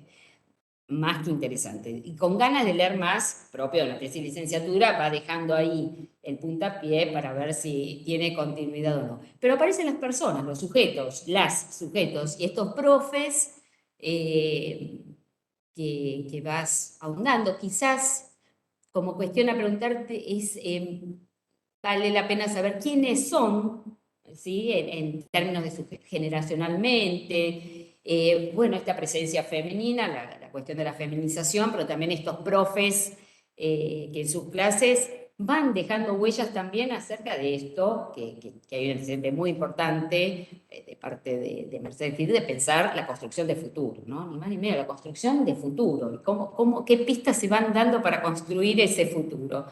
Y tenemos a las y los estudiantes, está interesante esa pelea interna que tuvieron acerca de las necesidades, porque claramente no están abstraídos del escenario, no están abstraídos del contexto social. Entonces, es una tesis que también da pistas para pensar los procesos de construcción de expectativas, los procesos ligados a lo que se valora. Y lo decís claramente, las profes van legitimando un camino, no lo van determinando, pero van dando distinto grado de legitimación. Y las y los estudiantes van eligiendo en función de aquello que se va legitimando. Y entonces me imaginaba, porque tu tesis nos permitió en la escritura, imaginar cierto proceso de incorporación de civilizatorio de esto de cargar el bolso para vestirse y ir a Itaú. Muy fuerte, ¿no? Hay, bueno, antecedentes de todas formas en la antropología para pensar el trabajo de Laura Rival, la antropóloga que trabaja dentro de la Amazonia ecuatoriana, diciendo cómo la escuela se instala y piensa instalar ideas de persona civilizada.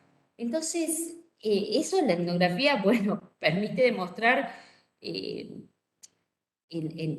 una instalación capitalista, o sea, la instalación a través de la vestimenta. No sé, das 2 o 3 pistas ahí para decir a los chicos y a las chicas, vistiéndose de otra manera, lo que implica para los profes, las profes también un poco legitimando este buen trabajo, bueno, y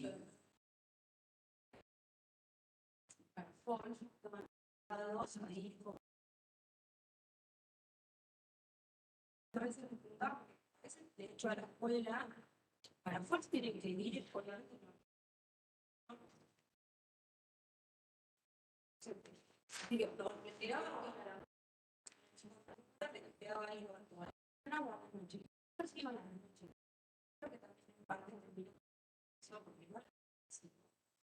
Y algunos iban con la mochila, se salían, terminaban la escuela, se iban y otros iban directo.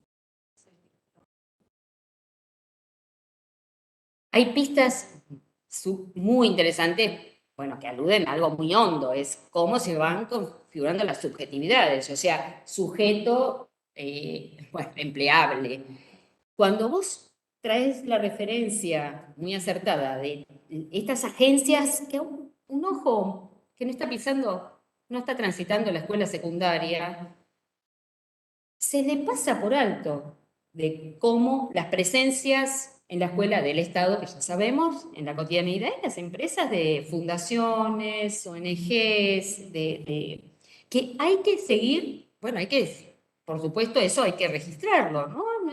No necesariamente difundido. Y generando entonces, sí, prácticas con efectos materiales muy concretos. Y entonces ahí tenemos a las de los estudiantes con esta inquietud, pero reapropiándose, ¿no? En sus términos, la cuestión del trabajo. Es sin duda también una tesis que, bueno, como decíamos, los aportes son muchos, porque también para el mundo del trabajo, la arista trabajo, la arista, por supuesto, extensión universitaria, esta arista ligada a también cómo se van configurando las expectativas sobre los estudios superiores, y lo que dejas claro, bueno, una sociedad dividida en clases sociales, y en ese sentido, cómo se perpetúan las clasificaciones, y esto que bueno, otros estudios ya hablaron de las biografías anticipadas, de los topes o las posibilidades y las expectativas que se van generando en relación a algo que no caduca, de tu contexto de origen. Entonces, es una tesis que también viene en una larga duración dentro de la antropología, que puso el ojo en los jóvenes, ¿no? Pensando en Margaret Mead, después siguiendo en Paul Willis, que nombrás muchísimo, y bueno, y demostrás la perpetuación de la reproducción de la desigualdad, o sea, en ese sentido, decir qué expectativas se depositan sobre las personas, pero no son inertes, van actuando en función de esto, y en ese sentido me parece que, bueno, que es claro que vas demostrando los no determinismos, pero los contextos de posibilidad en un campo muy sensible, que es el de la construcción de futuro, que es la construcción de expectativas. Bueno, muy disfrutable, como digo, me parece que hay aportes en distintos niveles, y en términos de ahora, para que vos tengas posibilidad de ampliar, se me ocurren 2 o 3 cositas. Ahora, además, al escucharte, hice nuevos puentes. En términos metodológicos, dejaste muy claro el enfoque. Quizás diste menos pistas, no así en la defensa, pero en el escrito menos pistas de esas estrategias del día a día. La tesis se estructura en un primer capítulo políticas, docentes y los jóvenes. Esa es, diría Lera Chili, la organización expositiva. Y tu trabajo de campo, no parece, fue en ese orden, no fue en ese orden, pero sobre todo en tu trabajo de campo, quizás que nos narres un poquitito más,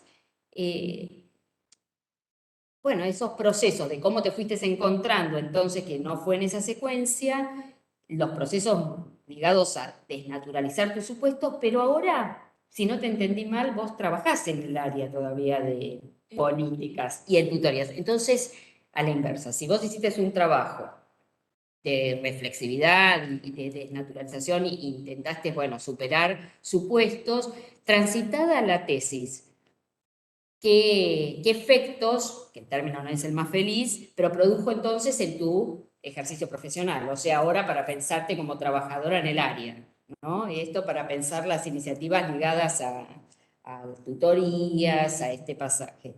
Y después, estamos hablando del presente, las tomas de las escuelas. Ahora, las escuelas secundarias en Ciudad de Buenos Aires, ¿cómo no está incluida en la tesis? Entonces, la reflexión que te abrió, cómo, bueno, la resonancia que te dio vos, como sí, esta respuesta más orgánica, ¿no? Que oponiéndose a las pasantías. Además, porque en la tesis vos decís, que está muy acertado, cómo no, pensamos a los estudiantes alejándolos de sus biografías. Está bárbaro la reconstrucción de esos chicos que hacían deporte y estaban los que trabajaban. Y no aparece tanto la militancia, ¿no? Porque quizás no es parte del escenario en el que hiciste trabajo de campo. Entonces, una reflexión, digamos, que te invito ahora de pensar tu tesis, tu trabajo de indagación y lo que estuvo sucediendo en estos meses en relación a esta demanda más orgánica que bueno, que se opone al caso de las pasantías, ¿no?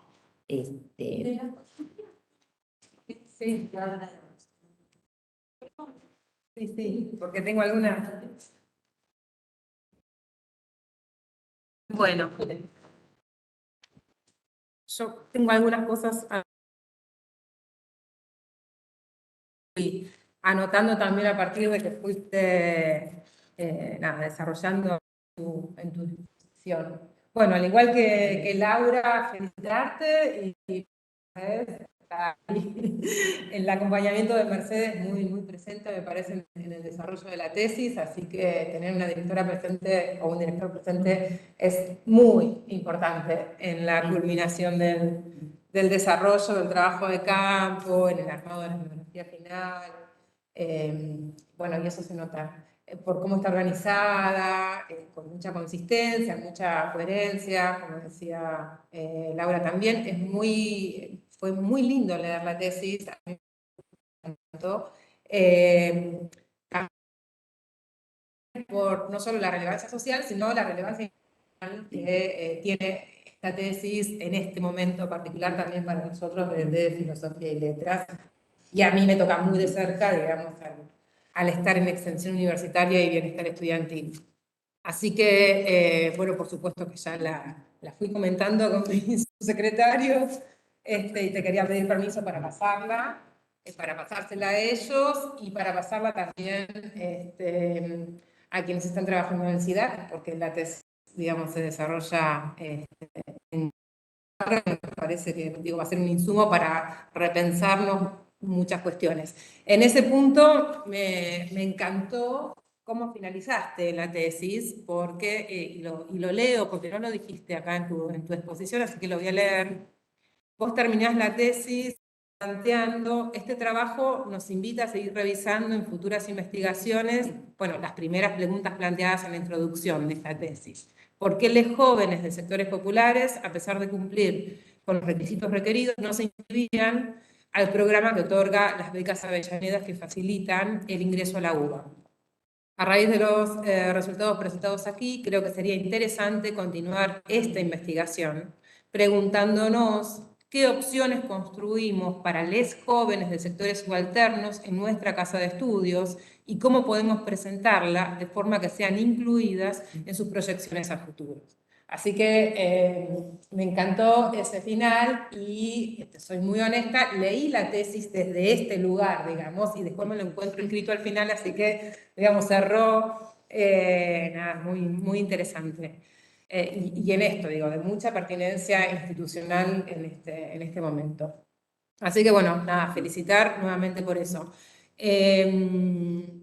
Bueno, toda la descripción que fuiste haciendo, digo, de las políticas, muy interesantes, y digo, muy interesantes también, digo, volver a pensar cómo la Universidad de Buenos Aires se piensa también en el sur de la ciudad de Buenos Aires.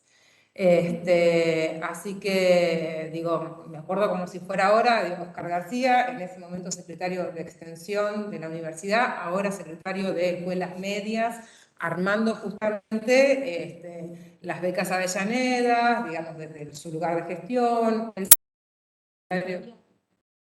Tutorías depende de él, claro, ahora hubo también un corrimiento, ¿no? De tutoría, está Mariano Echenique, si no me equivoco, también ahí como secretario, ¿no?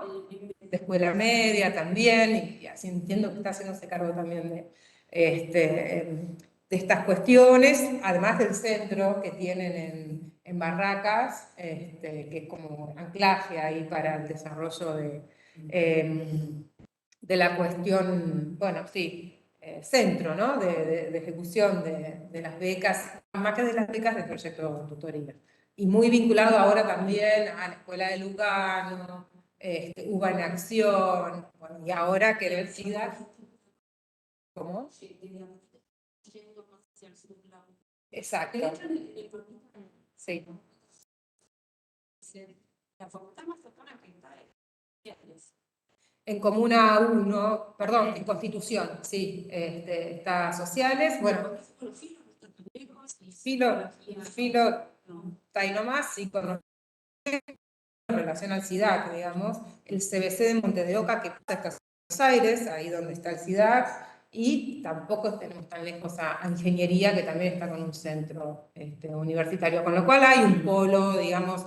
Yo a esto que vos decías del ITBA, de la Universidad de El Salvador, desde la carrera de Ingeniería, y la otra que nombraste, KS, digo, que son, nada, las privadas, digo, sí, muy fomentadas, digamos, desde el gobierno de la Ciudad de Buenos Aires, en este plan de modernización y transformación, digo, en la Comuna 4. Bueno, me parece que incluir también a las universidades nacionales públicas, digamos, las universidades públicas nacionales, quiero decir, también están integradas en estas políticas de transformación de la Comuna 4 que se vienen dando, ¿no? Bueno, entonces, nada, digo, destacar esto, lo de la UBA en el sur.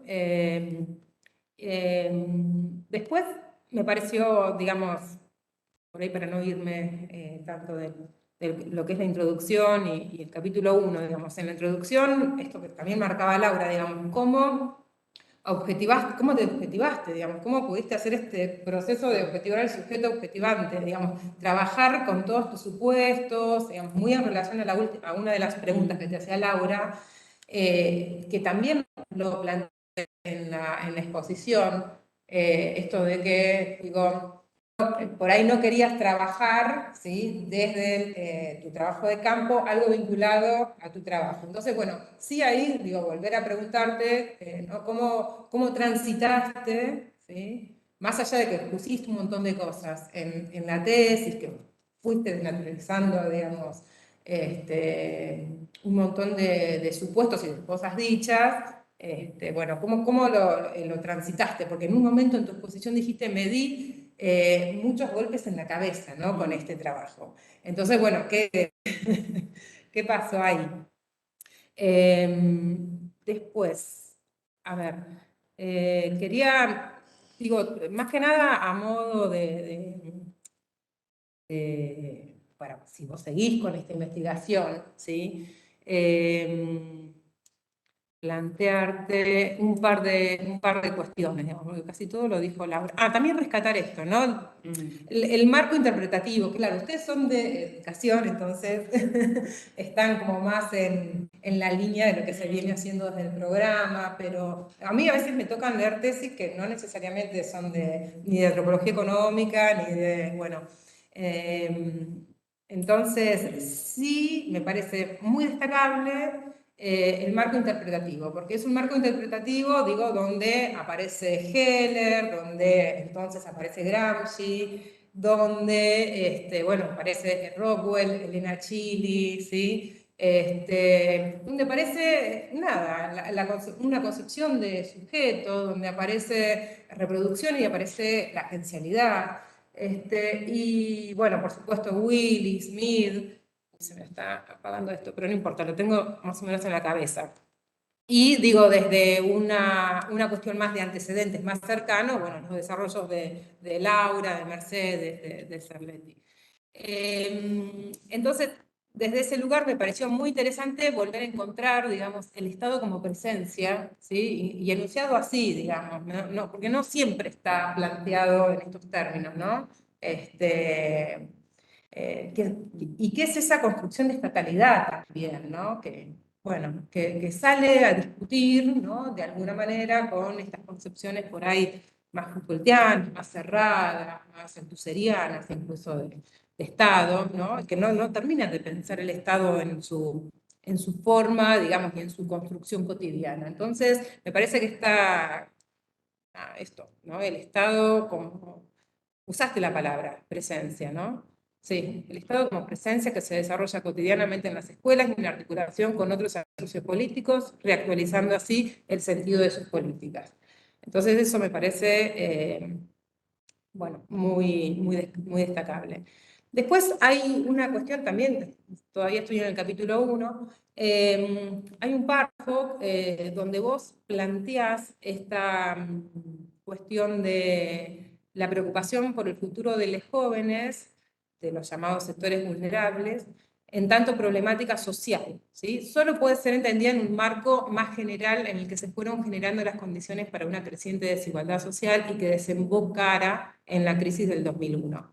Bueno, ahí yo no lo acotaría tanto, me parece que es una preocupación estatal y socialmente construida, digamos, ¿no? Porque si no, el sentido de la universidad pública está atada a eso, digo, y la universidad o las expectativas del futuro en una clave más global de reproducción social. Entonces, digo, la gratuidad universitaria del 49 estuvo pensado en función de ese acceso, ¿sí?, de los sectores populares a la universidad.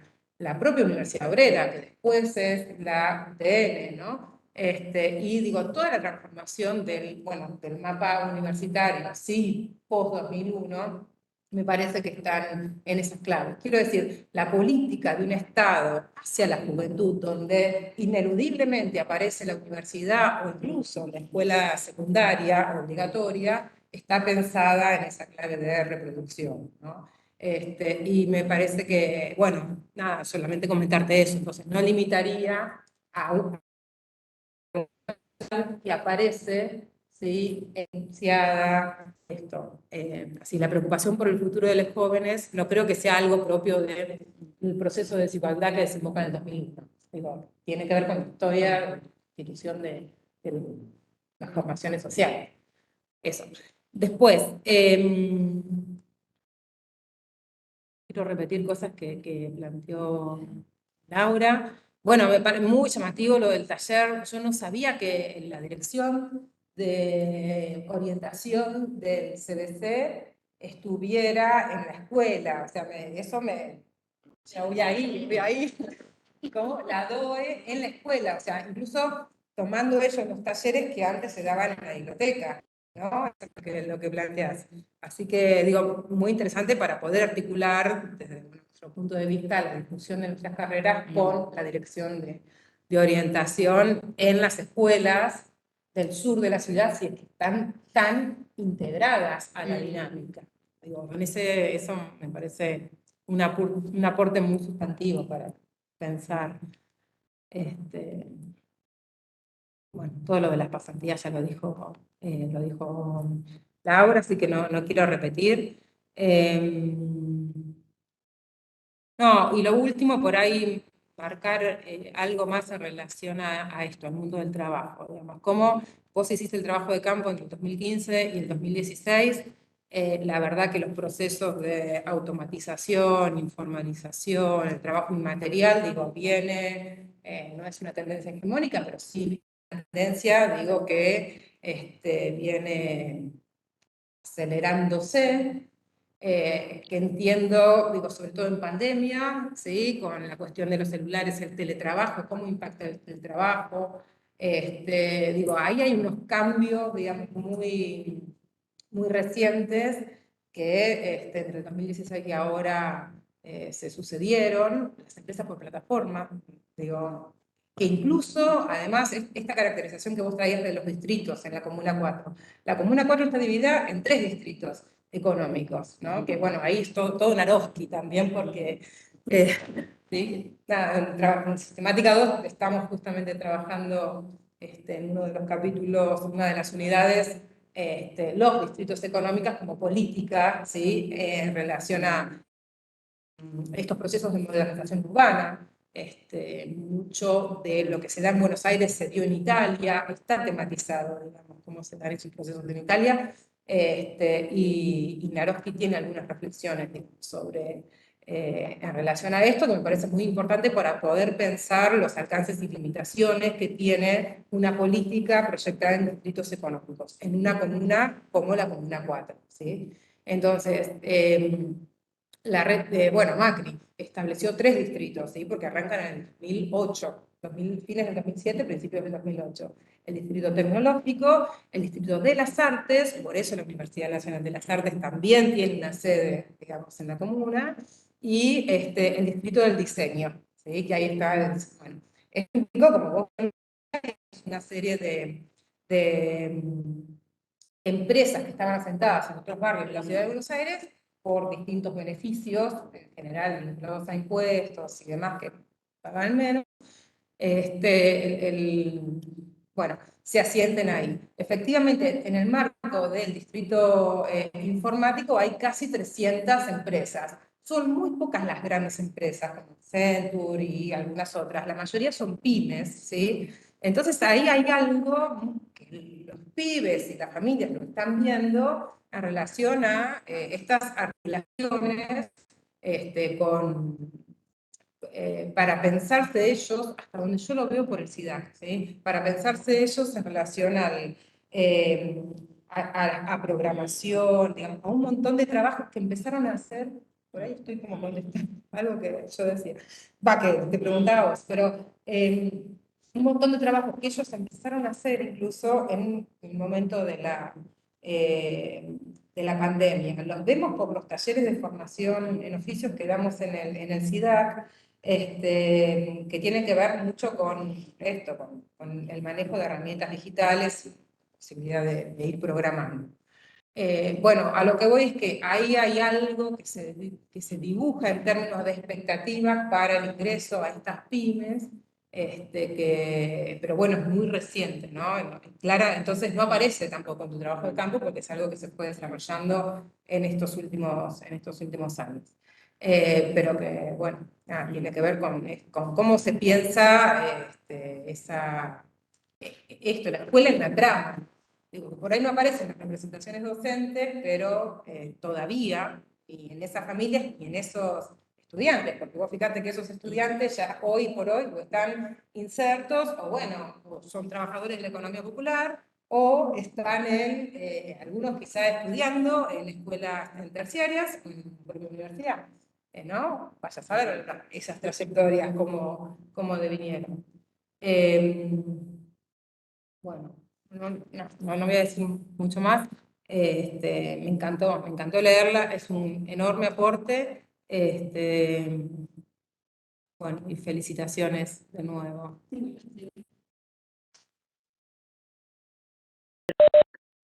No sé si querés contestar algo más. Bueno, gracias por el feedback y eso.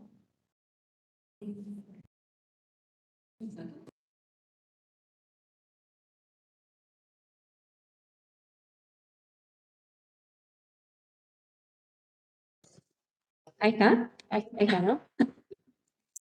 Bueno, gracias por los comentarios y por los halagos. No sé, los tomo como halagos, así que gracias. Me llevó un montón, bueno, Mercedes lo sabe, me llevó un montón de tiempo escribir esto. ¿Por dónde arranco?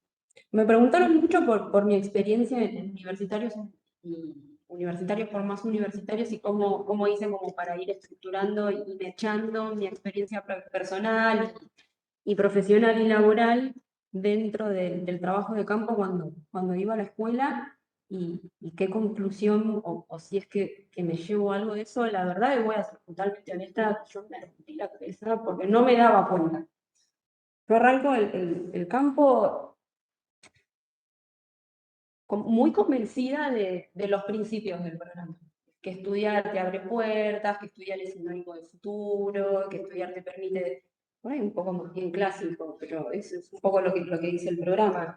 Te da más herramientas, te permite ascender, te permite ascender socialmente, económicamente.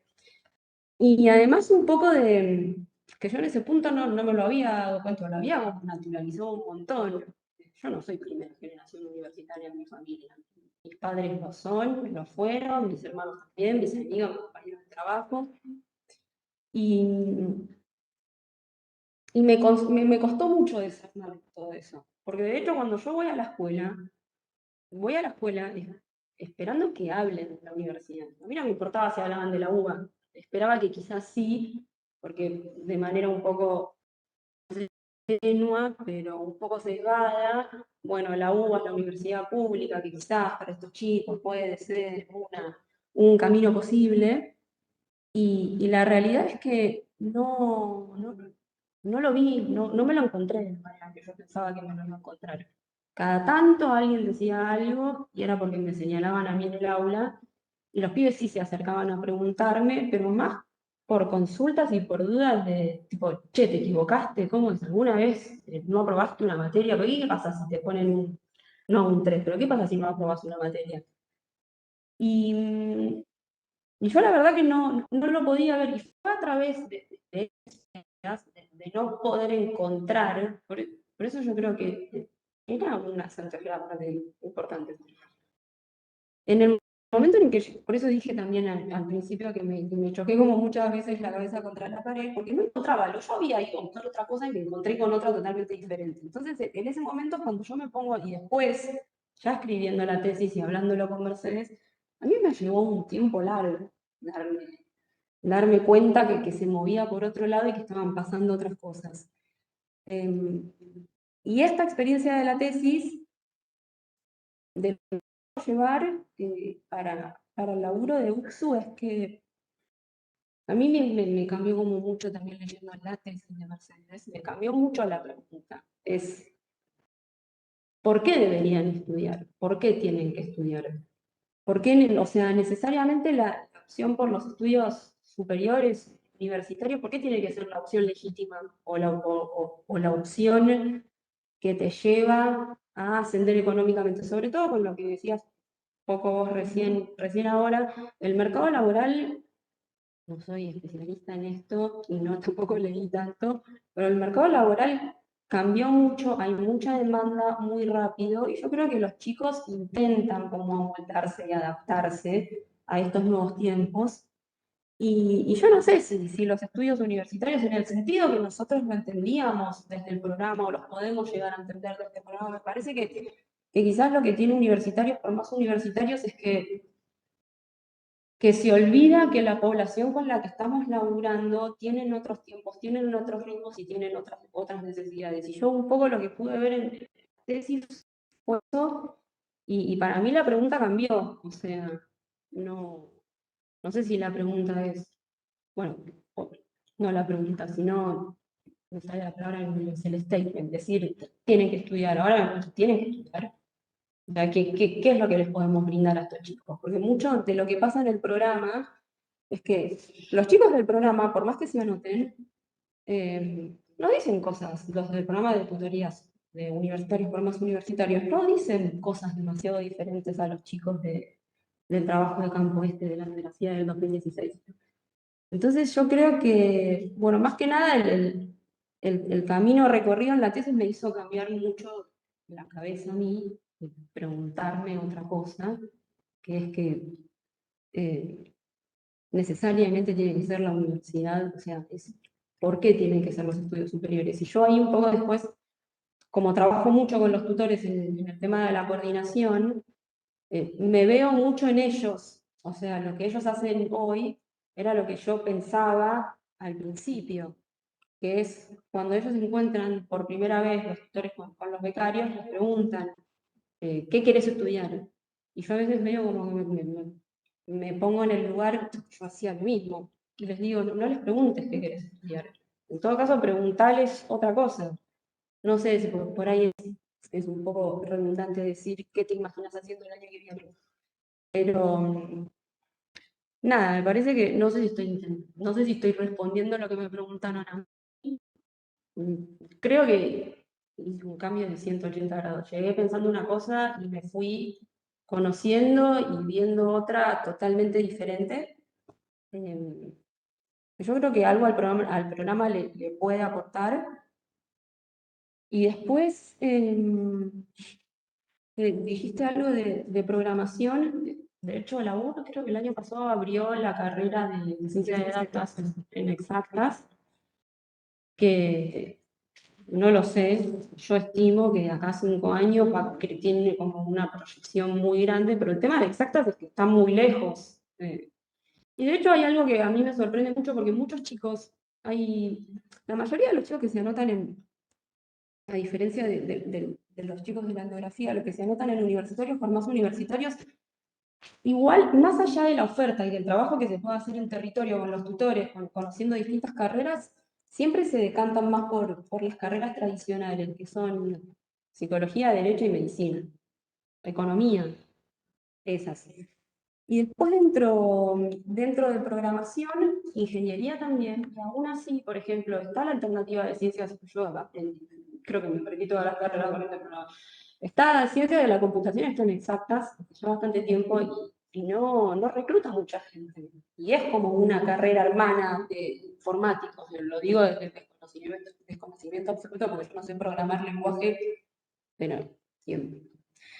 Y ciencias de la computación no es una carrera que la elijan, pero bueno, por lo que decías de programación y de esto de las empresas que se están empezando como a radicar en parques patricios, las pymes, que tienen que ver con informática y con tecnología, bueno, creo que hay una apuesta ahí de la UBA con ciencia de datos que me parece que es la carrera que más proyección tiene de acá a 5 años. Y después, por la pregunta de las pasantías, en un momento nombraste militancia. Yo creo que una de las... Creo que el 2016 también había toma de escuelas, porque casi siempre hay toma de escuelas, pero me parece que en el 2016 también había toma de escuelas, y yo en un momento, no sé, me lo había planteado si ponerlo en la tesis, en el capítulo, mucho no me acuerdo, perdón. Pero me lo había planteado si ponerlo en la tesis o no, y decido no ponerlo porque como que se me abría mucho el campo de investigación y yo quería como centralizar más en los estudios superiores. Y algo que sí me había llamado la atención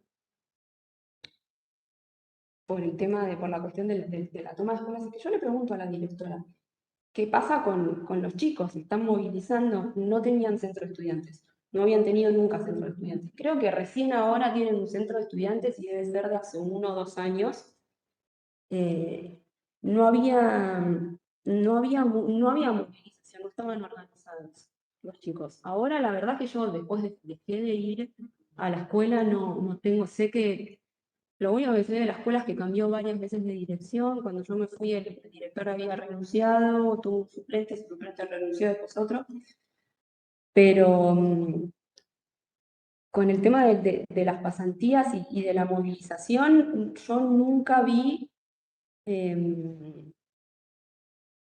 por lo menos en mi experiencia, nunca vi como movimientos que me indicaran o cosas que me dijeran o que me hicieran suponer que podían orientarse hacia quizás una crítica de las políticas del gobierno de la ciudad. No sé si tendrá que ver. En el SIDAC, armando, repensándolo, también en función de cómo trabajar en el sur de la ciudad, la cuestión de matrícula de filo, ¿no? Y Ceci García, que es quien, don Joana Satas, digamos, antropólogas que están también recorriendo, digamos, el territorio y muchas escuelas, justamente a raíz de viene a colación este tema de pasantías, porque la posibilidad es pensar, digamos, una propuesta institucional que convoque a estudiantes de Comuna 4 a los trabajos que generemos desde el FILO, que ese trabajo entonces sea permita, ¿no? Y sea integrador de ellos a la facultad. Que bueno, también es un campo de disputa, así como está el ITAU, están las fundaciones, también están las universidades, digamos, pudiendo proponer este primer acercamiento al mundo del trabajo. Bueno, y la cuestión es que Ceci me decía que las escuelas del sur de la ciudad de Buenos Aires, por lo menos la de Comuna 4, la gran mayoría no estuvo involucrada en las tomas, ¿no? También pasa esto, ¿no? Están todas tan politizadas, no todas tienen tantos son estudiantes, creo que hay 2, las 5 son de ellas, y la UTC, digamos, las tomas por veces que están más, bueno, Mariano Acosta, Las Falcones, Lengüitas, más hacia el centro y norte de la ciudad, ¿no? En el rechazo a algunas, no la totalidad de la política, sí algunas prácticas, algunas propuestas de las políticas. Pensando, digo, ¿qué es lo que los convocó a los estudiantes para tener valoración en torno a la pasantía del ITAU? La cuestión de poner esa experiencia laboral en el currículum, ¿no? Entonces, ahí hay algo para pensar en términos institucionales de cómo también poder generar convenios y atar instancias de organización con la carrera con el primer empleo. Digo, de la primera inserción laboral, ¿no? En una consultoría, en una política pública, en la propia universidad, CONICET. Ahí hay algo para, digo, porque si el ordenador no es el estudio, si es el ingreso al trabajo, bueno, hay algo para pasar, digo, en términos institucionales, ¿no? Pero tampoco yo no quiero llegar a la conclusión de que los estudios no importan, porque sí, pero en realidad, o sea, creo que le puede pasar a cualquiera. Uno no va a estudiar 10 años para después nada y vivir en el bosque. Los estudios superiores sí son una alternativa. El tema es que en la medida en que sean cortos, concisos y les permitan entrar rápido al mercado laboral. Y yo de hecho creo que, y esto es muy reciente, pero porque estaba hablando con una amiga que tiene una hija adolescente que terminó ahora, el año pasado, la secundaria, y yo no sé si eso tiene que ver con una cuestión de clase o cuestiones situaciones socioeconómicas. Porque la piba viene de una familia con muchos recursos, y aún así, lo que dice es exactamente lo mismo que estos pibes de hace 6, 5 años, lo mismo. Yo quiero entrar rápido a la universidad, estudiar rápido, recibirme rápido y conseguir trabajo rápido. La diferencia es que esta chica tiene muchos más recursos para poder elegir en dónde estudiar y en dónde desarrollarse profesionalmente, y la atención que tenía ella era si estudiar en la UBA, por el prestigio que tiene la UBA, porque la madre es egresada de la UBA, o estudiar en otro lado, obviamente se decantó por la UADE, por esto, porque por estudiar, pero lo que decía, el nivel de las cosas que decían, las mismas palabras. Yo quiero estudiar rápido, me quiero recibir rápido y quiero trabajar rápido. Ahora, un proceso de construcción de conocimiento, bueno, como es la tesis, en este caso licenciatura, etcétera. No sé si ahora escuchándote en cómo repercute en tu trabajo, ¿no? Estamos como también articulando las distintas cosas en las que actúas, como elaboradora, constructora de conocimiento, trabajadora dentro del programa. Yo creo que no, seguramente no te lleva a una pregunta normativa tampoco. Entonces hay que estudiar. No sé si la pista de tu tesis, lo digo a título personal, no necesariamente. Creo que nos tenemos que tentar por otra pregunta normativa, la de que no son relevantes los estudios universitarios. Pero las pistas es de decir que efectivamente se construye incluso, estamos colonizados por este capitalismo de este momento que también se colonizó con estas conceptualizaciones de tiempo. Entonces, entender el por qué se determinadas afirmaciones, ¿no? No sé si nos vamos a estar inventando, entonces, bueno, seamos todos cortoplacistas. Bueno, es comprender el término de la concesión, comprendemos la construcción de tiempo. Estos apartados son muy importantes en términos del tiempo productivo. Ahora, que desafío para las instancias de intervención. ¿A qué te sumas? ¿A lo cortoplacista o no? Esa es la discusión. Lo que es clarísimo es que nuestra disciplina lo que provee son pistas acerca de los procesos de construcción de esos lenguajes. Entonces, el lenguaje cortoplacista no nos hace tanto sumarse, pero es un desafío para las políticas y para la universidad misma. O sea, cómo pensar la política, qué tipo de carreras, claro, no te vas a quedar afuera del mundo. Bueno, entonces, ese ya para el campo de las intervenciones. Para el campo de las políticas de intervenciones es un desafío enorme. Bueno, pero eso también nos permite pensar esto, el registro, documentar el lenguaje que escribe, lo que dicen las chicas, es súper relevante. Bueno, cerrando una sola cosa, primero no es hacerle la pregunta que quería decir, está buenísimo eso. Acercarse a la demás. ¿Qué pasa? Que ya está desilenciado. No, agradecerles a las juradas la lectura tan minuciosa y los aportes que hacen para la continuidad del trabajo de Natalia, que ojalá quiera continuar. Fue difícil, es verdad lo que ella dice, nos llevó mucho tiempo trabajar juntas en esto de desnaturalizar y que ella se enoje, porque a veces estaba muy enojada también con que las cosas fueran así. Pero me parece que también, tanto en términos de investigación como en términos de intervención posterior, la tesis tiene algo súper interesante respecto a las temporalidades, pero también respecto a los jóvenes que muestran, ¿no? Que son jóvenes que quieren hacer, que hacen, que dicen, que opinan, que muchas veces no es considerado de esa manera, y que traen algo re importante, que es el valor de la experiencia. Me parece que eso es algo que en términos de investigación y habría que seguir profundizando, y en términos de política nos da como una pista muy, muy grande para avanzar, porque también, como lo dice ella, o como lo plantean ustedes en otros espacios, las juventudes están diciendo eso: nosotros queremos hacer, nosotros hacemos, nosotros tenemos propuestas para hacer, y me parece que ahí hay como una pista re interesante. Así que bueno, eso, muchas gracias. Con esto terminamos entonces la primera parte de la defensa. Ahora vamos a suspender la transmisión y la grabación y las integrantes del jurado van a pasar a elaborar el dictamen. Esperamos ahí afuera, vamos al departamento a hacerlo y en lo que tarden en hacerlo salimos y lo entregamos el acta.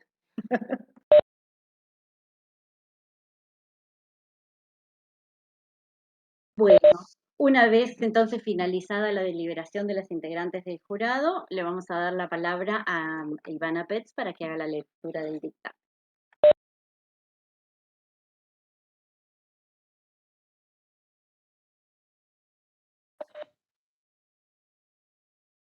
Bueno, nos pusimos de acuerdo, Natalia, entre las tres y paso a leer entonces el dictamen.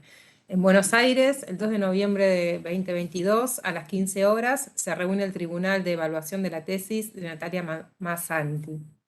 La tesis se estructura en introducción, 3 capítulos y conclusiones. En la introducción se destaca la reflexividad sobre la implicación de la tesista en el tema abordado. Asimismo, se destaca la construcción de la problemática y el abordaje. Los capítulos dan cuenta: A. De las políticas e intervenciones en relación a la construcción de posibilidades de futuro. B. Las actuaciones de los diferentes actores, familias, docentes, empresas, fundaciones, etc., en esas construcciones. Y C. Las expectativas de los propios jóvenes en las construcciones de futuro. La tesis adquiere una importante relevancia social, un significativo aporte al campo de las políticas e intervenciones, así como también, en cuanto a la construcción de conocimiento, a los estudios centrados en juventudes, en educación y trabajo, y en aquellos que indagan en la educación superior como derecho. En relación a la exposición oral, fue muy clara e incorporó dimensiones y aspectos que enriquecieron a lo ya expresado en la tesis. Respecto a las preguntas del jurado, contestó sólidamente, articulando intereses ligados a su propia experiencia como estudiante y en vinculación a su inserción profesional. Por ello, la calificación final de la tesis es 10. Muy bien. Bueno,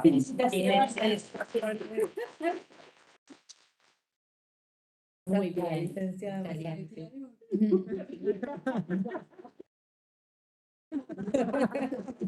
Bueno, termina con hartas